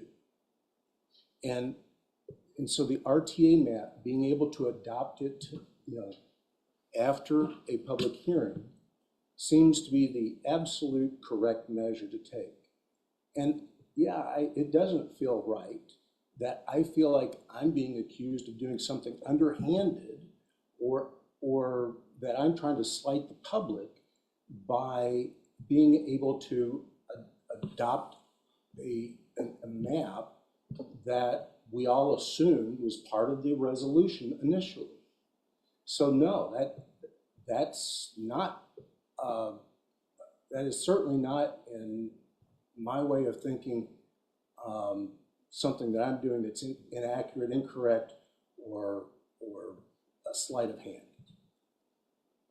Thank you, Councilor. Thank you, Councilor Burberry. Councilor. I was next. No. Councilor Herbert has not had a chance to speak yet. At all. I thought we were going around this way, and we weren't there, and then. Okay, yeah, go ahead. Thank you, I appreciate it, and it's connected to that. Councilor Burberry, I appreciate your comments, and this will tie into the public hearing that, and there's no disrespect to anybody. There's no, not for the individuals that were the no votes or the yes votes. This is just we're very passionate about what we're talking about. There's no disrespect to anyone, and I don't assume that anyone here has any ill intent. I just want to make sure that you guys are all colleagues of mine. Whether we agree or not, I respect all of you. But a couple things, and I wrote it down so I can read it. Okay, so in regards to why the hearing is important, I know the MFTE doesn't require a hearing, and it's the RTA piece. The RTA is what triggers the public hearing. And so the reason why I think we should have a clean slate to do over again is not because I'm trying to figure out a way to change the outcome of this. It's that I want to get it right. And what the process is that you create the RTA, which triggers the public hearing, which then triggers the adoption of the MFTE. While MFTE, as you said, our city attorney said, doesn't require the hearing. I just want to read. If this program affects how taxes are experienced in the community, then making sure the public has been clearly heard at the right time and at the right level is not just a legal step, but it's a trust building one. So from the public's perspective, the RTA hearing is the only opportunity to weigh in on whether MFTE should apply to our community. So functionally, that hearing is the public's voice for the MFTE program.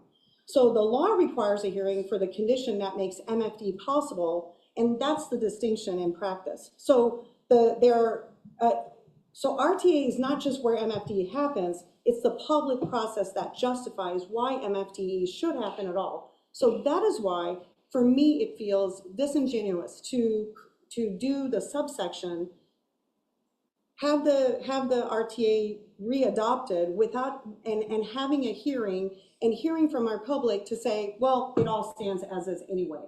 We didn't hear from them.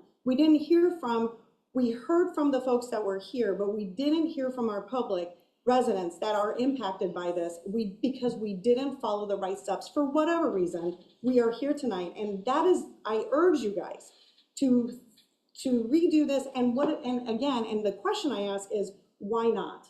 Why wouldn't we, for the sake of public trust and for the sake of doing it right and getting it right, why wouldn't we slow it down, take a deep breath, and redo it? Why wouldn't we do that? Why wouldn't we want to do that? What is the hurry? What is the rush? What is the intent of doing only the subsection and not the full ordinance, and make it as clear as possible and do it right where we can stand by it however it turns out? That is the only question I have for those of you that support moving forward with the subsection repeal and not the full ordinance. Anything else? Okay. Councilor, thank you, Deputy Mayor. Councilor Herbert? So this is a little more generic than specifically about this one issue. But it's my understanding that we were all elected to represent the people of this city, to make decisions for them so they wouldn't have to be present at every one of these meetings. In the couple of years that I've been on, we have, without public hearings, created about $50 million worth of public projects. Last year, we got rid of our $20 car tab, but we actually then increased the sales tax on everybody here by 0.1%. I don't have a problem with any of that. And as you know, twice a night, whenever we meet, people can come here and ask us or comment about anything. I think that we need to have a public hearing for everything that might somehow affect part or all of our population seems to sort of go against the whole concept of having a publicly elected board. I think that's what we're hired. If they don't like the way I vote, then I would encourage people to vote against me at the next election. If I'm doing a really bad job, then recall me. With that said, we made a procedural error. This is a quick and easy way to fix it without essentially maybe setting a standard for a public hearing on everything we do that could affect somebody, either through their taxes or the amount of money they spend on sales tax or any of the other things. So, thank you. Thank you, Councilor Herbert. I'd like to say something as a default, something, or do you want? Go ahead. Okay. So I haven't said too much on this topic. I did when we first brought it up, and I was kind of shot down. But I'm going to say it again. Is I've been on this council for 15 years. We've gone through the comp plan 3 times since I've been on here. Okay. The comp plan is our guide to move forward. We have to follow that thing. Okay. It says in there we have to have affordable housing. I've not heard any in the last 6 months or a year, any ideas of affordable housing, except for a couple that are long-term out there, or maybe possibly with King County in the future. You even asked the executive about it at our Tri-City meeting, and he was very supportive of it. That's number 3 on his priorities is affordable housing. It's the governor's priority. It's all of our priorities in our comp plan. Okay. If anybody can think of another idea of how to do something in the next 3 to 5 years, I'd like to think about it, but nobody's done that I can hear. Okay. Do I want to pay extra taxes? All of you know I hate taxes. I lost my family cabin over taxes. Okay. It's a very emotional subject with me. Okay. But I need to make sure that my kids have somewhere to stay in town, or our younger generation, until they can afford to get their own townhouse or something like that in town. Okay. Our apartment complexes are extremely expensive. They're more than my mortgage in the house, and several of yours on this council, because I've asked you also to decide, including some staff members, okay, and people I work with. But we have to have some tools to get the next generation or people we want to stay in town to be able to live here. I've not heard any recommendations for anything for the next 3 to 5 years. Okay? So I hate taxes with passion. I've already talked to legislators about what's going on. But I can't think of anything else on our tool belt right now that can make it where our next generation can live in town. My kid's not going to be able to live in town. Most of the people I work with won't be able to live in town. I'm looking around, some of you can't have your kids live in town. Okay? In their 20s. Or if I got laid off, I wouldn't be able to live in town. Okay? So, I'm not changing my vote when it comes back to us. I'm letting all of you know that right now. Okay? I don't want any side phone calls about this. It's a very emotional topic with me, and I'm not changing my vote. Okay? So that's all I'm gonna say on this topic. I'll support the city attorney on this, and then when it comes back, unless something drastically changes, I still will be supporting this. Thank you. Go ahead. Just a quick response to that. I appreciate your passion on that. Appreciate your stick-to-itiveness. Unfortunately, I think that it flies a little bit in the face of the public hearing. The public may have a different impression. Maybe the public will influence you. I don't know. Yeah, I appreciate that. But I think the one piece that I would challenge is that there's no other option, because I just read an option that was passed by the House and Senate, House Bill 1494, that offers an MFTE program, one that, from what I can tell, I would support. I'm non-supportive of the program we adopted. I'm not rallying to say we shouldn't do this because I don't want MFTE. What I said was there's an option here that actually increases the number of affordable housing units on an MFTE program. That there is a better option. We just weren't presented it. I'm just saying, like, we can do better. Let's do better. That's all. And if how I shared it came across as disrespectful to council, that wasn't the intention.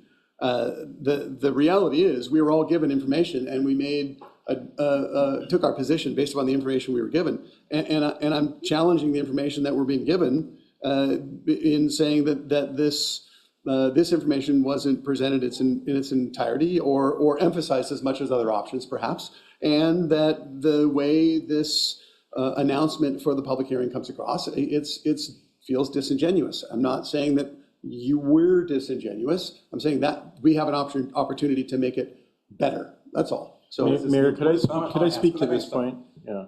What's this new? I haven't read this thing. That's what I want to speak to. Okay. That's what so the 20-year option that includes ownership possibilities, my understanding is that Maple Valley would not qualify for that. This is directly reading from the statute. For the property to qualify for the 20-year exemption under this subsection, the project must be located within 1 mile of high-capacity transit of at least 15 minutes scheduled frequency. Now, I don't know, I'm not familiar with your transit, but I was told by staff that Maple Valley does not have that frequency level of transit. And if that's true, then the 20-year option is not an option. What staff? Is it planning? Was it the? I think Doug told me that. Okay. So but the point is, we did look at that. We read the statute. We were aware of this, and we concluded that it was not an option. So go ahead. Help us understand. I'm looking at HB 1494, House Bill Report, okay? And it's presenting exactly the language you just presented, but that's one paragraph below the other bullet point, which is offering 4 options. One is an 8-year exemption, one is a 12-year exemption, and then there are 2 20-year exemptions. The second 20-year exemption is the one you just read. The first 20-year option is I'll read exactly what it says, a 20-year exemption for home ownership if at least 25% of the units are sold to a qualified nonprofit or local government partner for permanent affordable home ownership. Exactly the thing that some of us were asking for. Now, it could be that for some reason this bill that I'm reading that says that it was passed overwhelmingly somehow doesn't apply. And maybe that's true. And if that's the case, great. But boy, everything I'm looking at and the folks I've spoken to say this is an option. What folks have you spoken to? I spoke to another city attorney and city administrator. Okay. Yeah, go ahead, Councilor Dawson, and then go to Councilor Schroff. So first to respond to Councilor Schroff.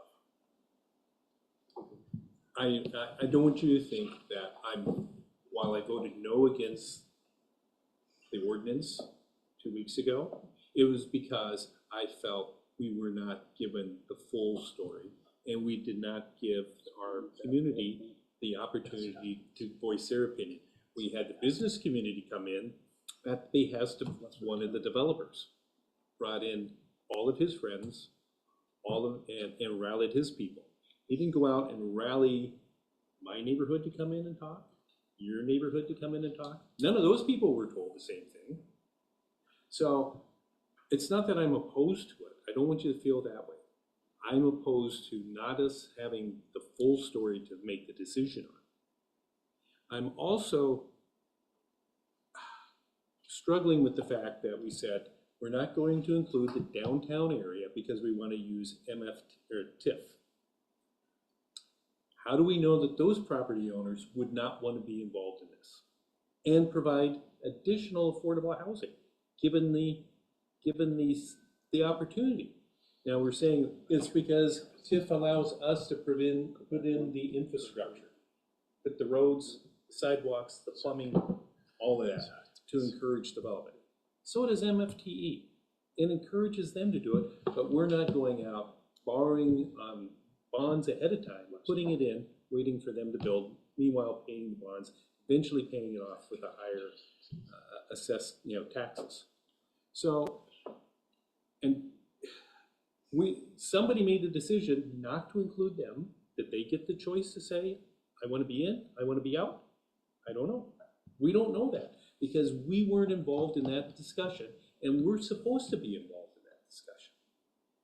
Because maybe that helps address your concern about providing enough housing. We could provide 4 times as much. Now, it would result in pushing tax burdens onto others. But we're making the decision, and everybody has the opportunity to come in. Now, to respond to my other fellow council member, when we talk about tax increases, we always have a public hearing. When we do the annual 1% increase in November, we have a public hearing about it. We're going to have a public hearing on the 1/10 of 1% for public safety. We allow people to come in. Now, do we do a good job of explaining it? Probably not. Otherwise, we'd probably hear them in here. But we always give them the opportunity. They come in, I listen to what they say. I may vote in favor of what they want. I may vote what they don't want, which is the increased taxes. But they have the opportunity to come in and do that. And so, yes, we're elected to make those tough decisions, but when it comes to taxes, they get the opportunity to speak up, but they have to know what they're saying, what we're voting for. We vote on other things, lots of things that they don't care about. But that taxes right now is a sore spot with everybody. And you just gave the reason why. But they need to know that. And then if they don't like our decision at the end of the day afterwards, they make a decision at the next election. Councilor Dawson, Councilor Strauss, and then I want to hear from the city attorney. Do you have the information on what the Councilor Pernello? Have you guys figured out what we're at 20 years? Yeah, I want to go to Councilor Strauss first. Okay. Prepare that when you're next, please. Thank you. So 2 things. I appreciate your comments and the way you delivered them, so thank you. And what we're talking about, when you were talking about the map and, well, maybe we want to include, that's exactly why we'll have the public hearing for the RTA. So that's in keeping with what we're talking about, right? Repealing the map, going back out, maybe we have another conversation and we find out we do want it in downtown.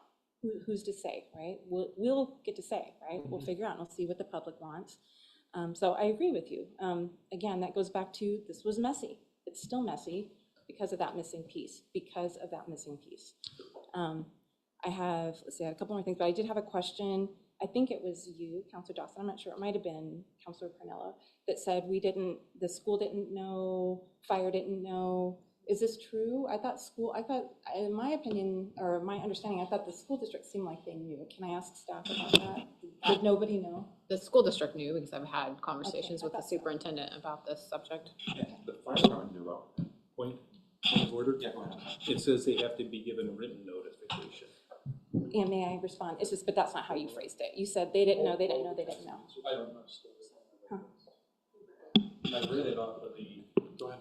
what they're supposed to be. Okay, thank you. Okay, City Manager, go ahead. All of our taxing districts are on our standard NO, are noticing, are all of our noticing, so they And they do receive that in And they writing. received something about this?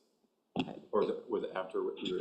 They would have received any noticing that was attached to this, and there was a public hearing. I understand it was not adequate, but there was a public hearing during the planning commission portion that did include the RTA, and they were notified of that.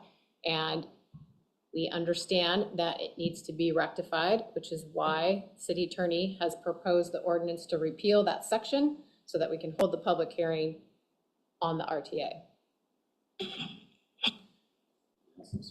Yeah, I do have one more, actually, trying to get all the pieces put back together.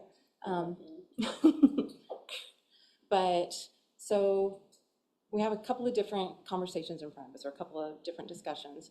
But, so there's a lot of passion behind wanting to do the right thing, and we need to have the hearing on the MFTE so everybody knows, right? So we already know that the thing that we got wrong was the map. I did not hear anybody until, and correct me if I'm wrong, because I feel like the first time we ever talked about, wait a second, I think procedurally this is wrong, maybe we need to have a public hearing. I only remember hearing about that when Commissioner Miller brought it up at our very last meeting. So I'll let you correct that in a second. But I don't, as a group, I don't remember hearing like this collective outrage about why aren't we letting them know what they hear. I really don't remember, and I could be mistaken.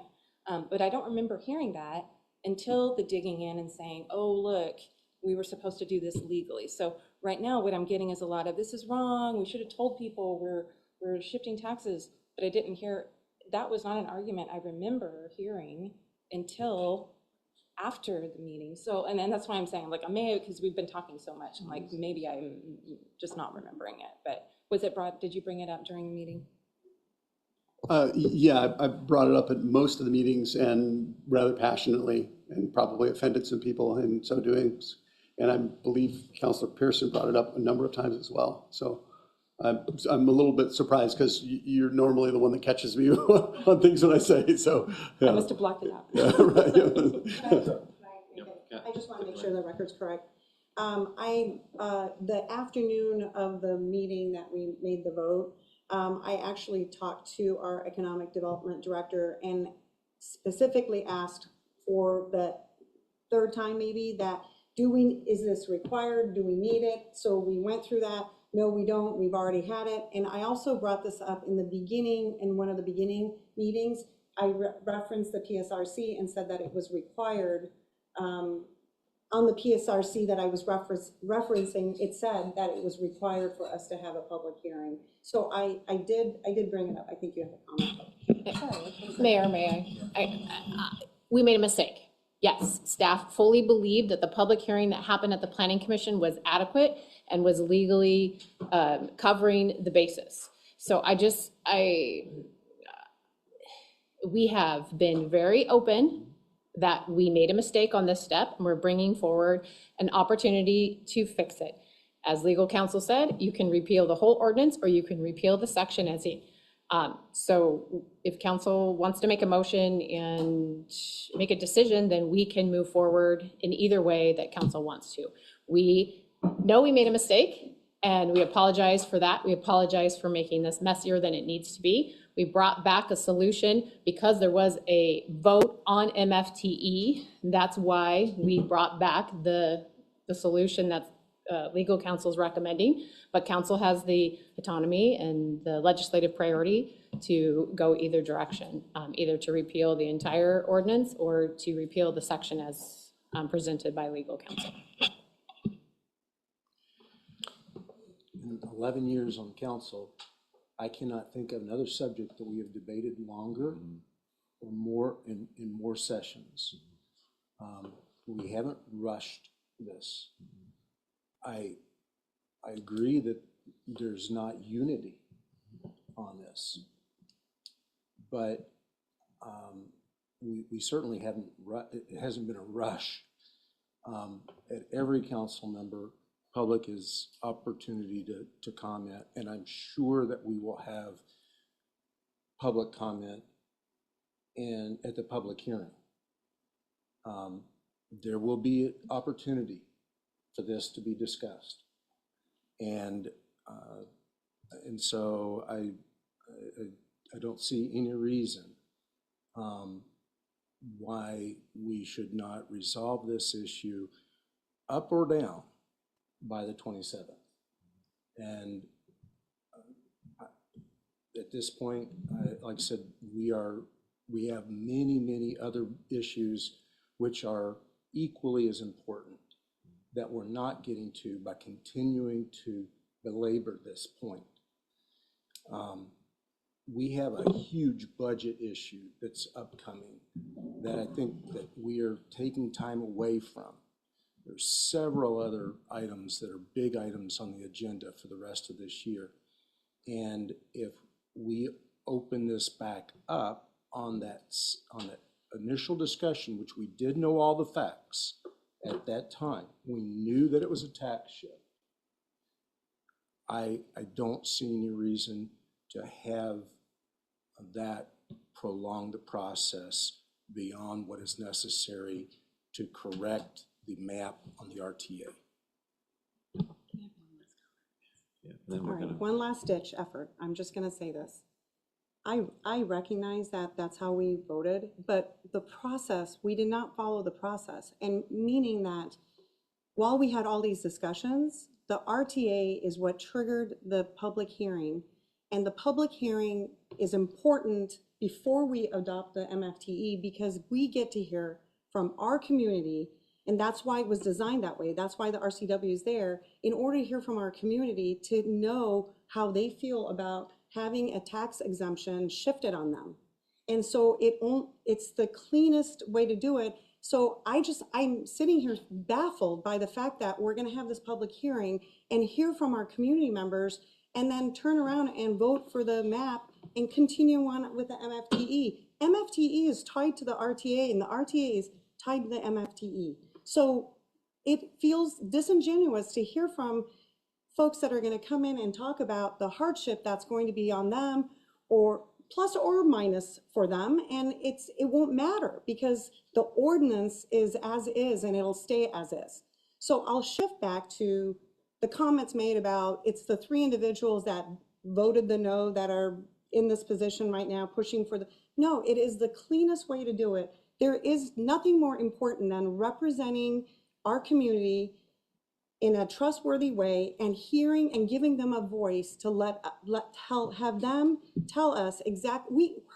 We had a hearing on roosters but yet we're gonna do this and it feels disingenuous for us. And I don't understand. Again, I'll ask each and every one of you who intend to vote for this, for the subsection, why is it that we can't clean it up and do it the way we were supposed to do it? Yes, there was a mistake made, and I appreciate the city manager falling on her sword and apologizing. I appreciate that, but we didn't get this done right the first time around, and it's up to us to do it that way. We set the time, we set the agenda, and while we have other things we have to do, this is important. We're giving our community a voice. I'm literally sitting here thinking, how am I going to look these people in the eye, knowing that at the end of the day, the MFTE exists, whether they're here or not. So I appreciate everyone letting me go and go through this. And this is it. I'm not going to say anything anymore. Thank you. I appreciate that. And I think this is one time, I think we get that latitude. Like, it seems like we're talking a lot and maybe we're speechifying a little bit. I know I have done more than my share, but it's just because of the passion, right? And we're all kind of feeling it. I do want to answer your question because you said that. The reason why I want to, and I really want to support how you framed it, that this is the furthest thing from a rush, right? This is a technicality. We did not rush this process, right? The process is in. The public has had ample opportunity to tune in.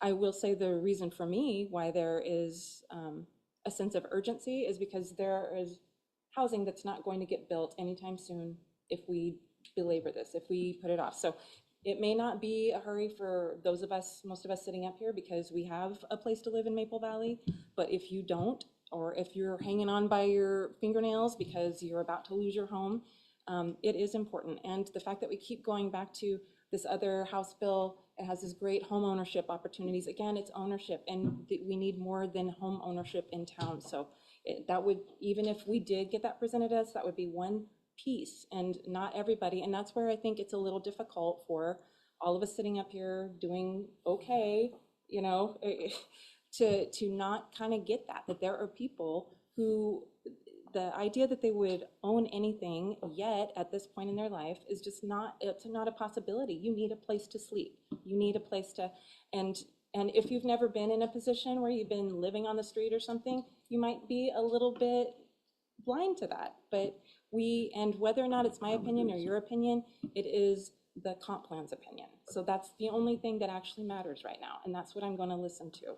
So to get back to your thing is, that's my urgency, is because I feel like there are people who need a place to live, and the longer we push this out, and some projects might not even get done. And so when you're talking about how am I going to look people in the eye and tell them that I didn't give them a chance to say it, I'm going to say, how am I going to look people in the eye and say, we're the only city anywhere in the area that doesn't have a place for you, because we don't have affordable housing. Everybody else in King County, aside from about 4 or 5 other cities, has affordable housing, and we don't. So, you know what, I am a lot more comfortable looking at my neighbors, and I have had these conversations with neighbors, because evidently they do know about it, because I've been approached by multiple people, and by the time I finish telling them and explaining to them, they're like, oh, okay, I get it, and you know, oh, this is hard, and that kind of thing. I mean, people are not initially excited when they hear about this, and then when you explain it and they understand it, so that is what I picture when I see people who don't have any place to live, and I say, well, I could have probably done something to get you there, but I opted to not. That's my push. Thank you. Entertain a motion to extend until 9:15 p.m. So moved. Okay, Councilor. Second. Deputy Mayor, any discussion? Okay. One discussion is, as we'll talk about in a second, is the council rules and procedure. We'll have to move that to a different meeting. So all in favor of extending till 9:15, please? Say aye. Okay, 7-0 on that. And then I'll let you have the last vote, and I'm calling for the vote. So, Councilor Schroff, I appreciate what you're saying, and I need to respectfully just remind you, we do actually have some affordable housing apartments in town, right? We have some units that I don't know if they're traditionally called Section 8, right? So we do have some, right? So to say that we don't have any is inaccurate. And I'm not saying we don't need more. I've said it from the dais a number of times. We need more, no question. We will always need affordable rental units. We have 0 affordable homeownership opportunities. 0. We have none, right?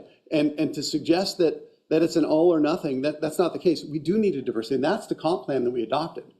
And pushing towards affordable home ownership is more in keeping with adhering to the comp plan, in that it's actually fulfilling the obligation of a diversity of housing stock. It's that transitional opportunity of those people who are moving from affordable rental into affordable homeownership, who eventually get to market rate housing. That's the process that we need to move towards. And we in response to Councilor Burbury, yes, we deliberated a lot, but remember that information changed each meeting. The information we deliberated on, we got new information. So and I understand it's not going to change what we're doing here tonight, but I want to make sure we're all aware that we didn't make informed decisions along the way. I brought up another House bill tonight that was adopted might have been adopted after the Planning Commission public hearing. I don't remember exactly when that was, but this was signed into law and enacted in April or May for effective in July of last year. So we weren't making the most informed decision we could. That's all I'm saying. Thank you, Councilor Pinella. Entertain adoption of O-26876, appealing subtitle 3.50.040B of the Maple Valley Municipal Code related to the adoption of the residential targeted area subject to the city's multifamily tax exemption program. Did I say something wrong? No, it's long. Yeah, I know. I read it 20 times, I'm sure it is now. So again, go ahead. I'd like to make a motion to adopt Resolution number, That- I mean, ordinance number, Ordinance, Oh, that 26, lengthy yeah. ordinance number that you just said. Do I need to say the entire thing? no, you got it. Just need a second. Second. Okay, Counselor Herbert. Any quick discussion? We've talked Yes. about this. Go ahead. I'd like to make an amendment to the motion and strike repealing subsection 3.50.040D and just leave it as ordinance number 026-876, repealing the Maple Valley Municipal Code relating to the adoption of residential target areas subject to the city's multifamily tax exemption program. Okay, is there a second? Second? Deputy Mayor's got a second. Any discussion on that? Okay, all in favor of repealing what Counselor Dawson recommended, please be saying aye. Aye. Okay, all those opposed? Okay, does the record show? It failed 3-0, 3-4.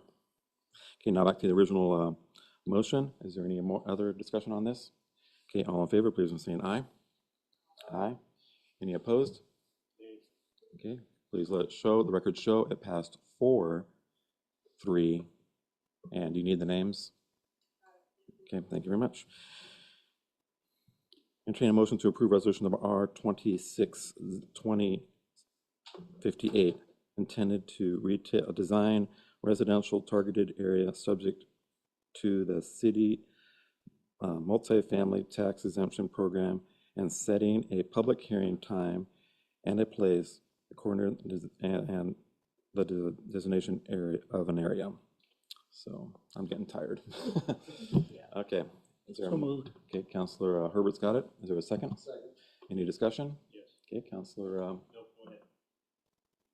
Yeah, I'm Your discussion is. discussion. Okay, so much. Yep. Yeah, so I'm not pleased with the language announcing the public hearing. I feel like it's not adequately informing the community. I think it should be much more specific about what we're doing, and that the words adoption of a map doesn't help somebody know whether they want to attend. I don't think that if the gentleman in the audience heard something that said, read something that said adoption of a map, it would pique his curiosity or help him be informed about what he's doing. And in the spirit of the Sunshine Act, so to speak, I think we should put more light on what we're adopting and be very specific about it being an opportunity for the public to fund affordable housing, if nothing else. Any other discussion? Doing it this way, we're still not following the steps.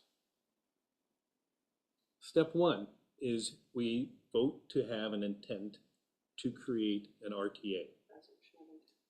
So that's the resolution. We do that. The second step is then we create the RTA and we have that discussion. The third step is we schedule and hold the public hearing. We need to follow the process or we're back in the same spot. We should, if we want to vote on an intent to create an RTA, I'm all for that. I'm not for rolling all three steps into one again. I want to do it clean as the RCW says we need to do. We need to follow the RCW and make it 3 steps, and then it's clean. We've done our due diligence. Thank you, Counselor Dawson. Any other comment for a vote on this? Go ahead. I mean, I would be curious to hear if our attorney had a response to that. Yeah, I have a question. Which is the process that you're concerned about us not following at this point?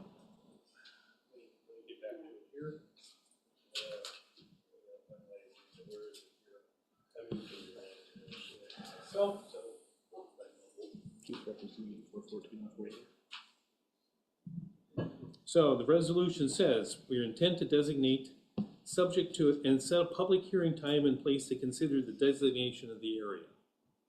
How can we set a time and a place when we haven't agreed on what the designated area is? With step one is to state our intent to create an RTA. Then we have to do that. We have to that's a resolution. Step two is we have that discussion as to what that area is. It may remain the area that it is today. It may expand. Maybe we want to say we start with the entire city and then draw it down through our discussion. Maybe it should include Summit Place. I don't know, but that's the discussion. But until we have that discussion, we can't say we have a map and set the time. Because maybe that discussion takes 2 weeks to narrow it down and all the parts of it. The section that you were reading from earlier, that subsection 2, it specifically requires that, number one, that there be a resolution of intention, and that the resolution of intention state the time and place of a hearing. Those are required to be combined.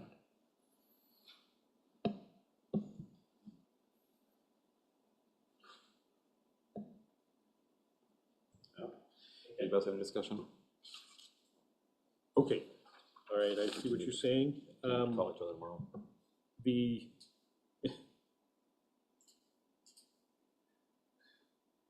I don't know what area I want to say what we have included. Where do we get to the point that we determine the area that we want to have as a public hearing? That's the part, because I don't want it where it is today.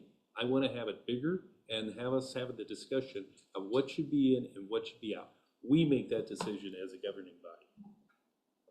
So to answer that question, in subsection 4, after your hearing, it says, the governing authority may designate all or a portion of the area described in the resolution of intent. So you start out with the larger subset, and then you're allowed to shrink it down after the hearing.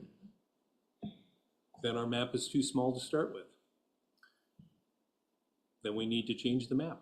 Well, that is up to the council. I mean, if the council, if the council wants to entertain other areas of the city, you would have to do that prior to your hearing notice being given.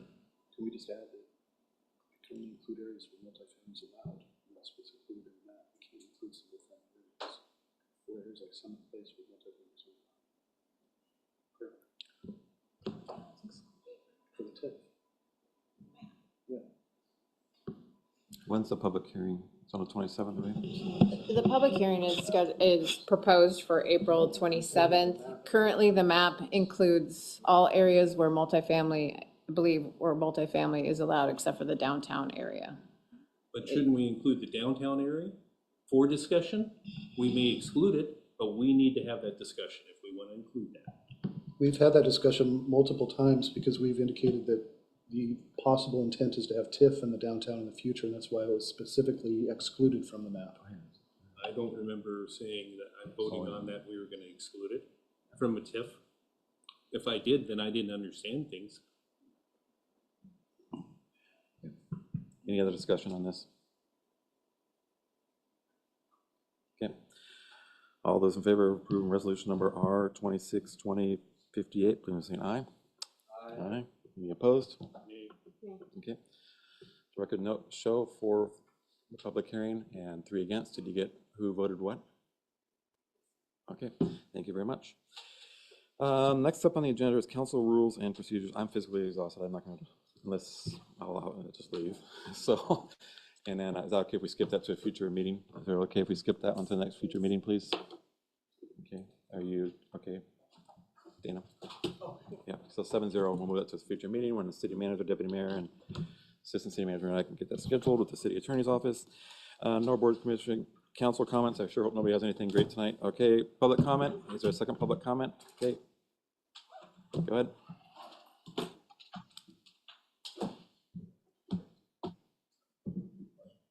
The green button? Yeah, thanks. Good evening, Jeff Potter. Reside and work in the city of Maple Valley. I've been attending these city council meetings probably longer than most of you have been living here, let alone in city council.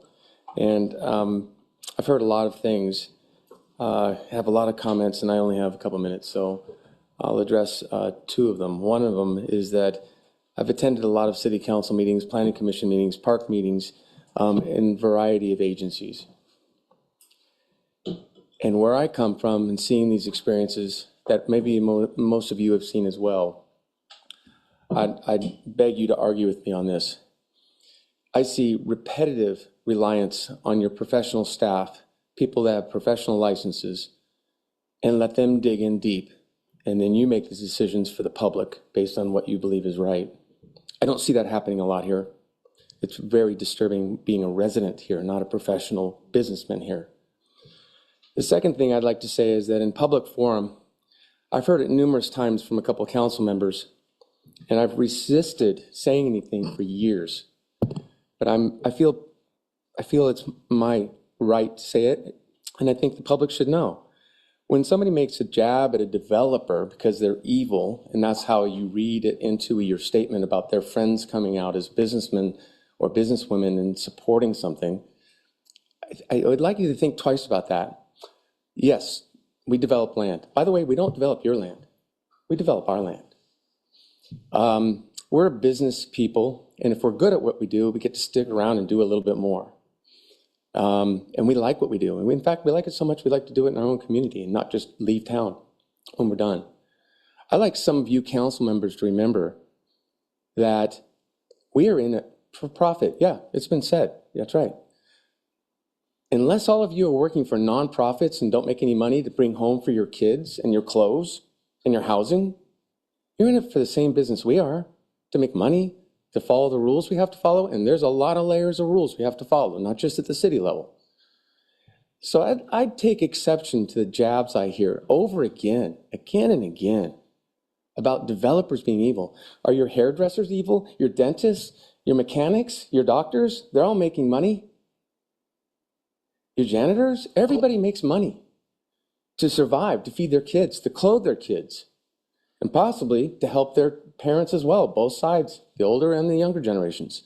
I'd like you to think twice about the kind of jabs you make in public forum. And we do take exception to it. And most of the time we don't respond because we have this ride we have to follow.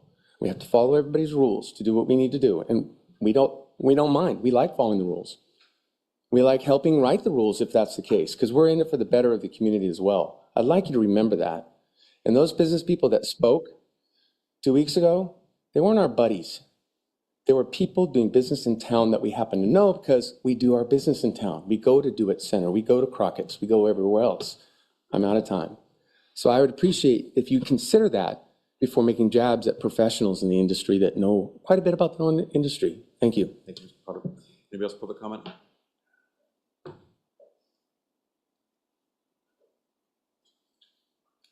Yeah, I just wanted to, Brett Monroe again, just wanted to comment. Your name and city really quick. Oh, Brett Monroe, unincorporated King County, just outside Maple Valley city limits. Just wanted to comment one more time. You know, I've been trying to follow the MFTE issue for the last couple months, and I'm been completely confused with all the information that's been out there. The stuff that's been put out has constantly been changing, so it's hard to keep up with it from a public aspect. So, and most of the citizens don't even know this was going on. I heard about it by happenstance. So I'm not sure it was maybe advertised good enough to get everybody involved to come out and understand these things. I still have a concern about the math that was proposed. I don't know that the numbers, in fact, I know the numbers aren't right because they don't include the cost of the additional services that are going to be provided. So the city tried to put as much together as they could, but it's going to be more than $53 a year. And especially if you expand it from the 2 initial projects to 1,700 units, that is going to explode. And we can't forget that the average homeowner in Maple Valley is already paying, $8,000 to $9,000 a year in property taxes. We're proposing to, or you're proposing to add to that for the additional fire, police protection, for sales taxes, and a whole host of other taxes that are starting to be proposed. We have to find funding for all these other things. And so there's a constant push to get more and more tax money to promote these great ideas in some cases. But at the end of the day, if you make it unaffordable for the people that are already living here, then you've done a disservice to the people that have elected you. And you really have to get back to the person that's paying $8,000 or $9,000 a year in property taxes is also paying $3,000 or $4,000 a year in insurance on their home. They're probably have a $30,000 to $40,000 a year mortgage on their, house.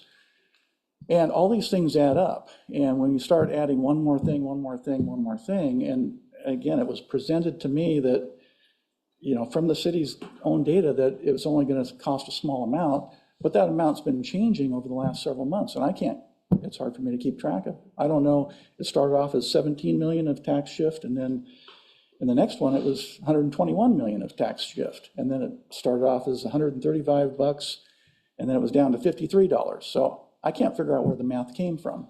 And I've been trying to understand it myself. No one else seems to know. But certainly the things that the city did not address were the cost of all the additional services that these are going to provide. And last, I'd like to also point out that if you don't accept the MFTE, it doesn't mean that affordable housing can't be built here. You can still build it here. Developers just, you make it easy for them to develop here. You reduce regulations, you reduce property taxes, you reduce a whole host of other things that make it attractive for developers to come here and do these exact things you're trying to accomplish. Thank you, Mr. Monroe. So, thank you. Okay, you know what? That's the end of public comment at 9:15 p.m. And the announcement of our next meeting is next Monday, April 13th at 6:30 p.m. And we are adjourned at 9:15 p.m. Thank you.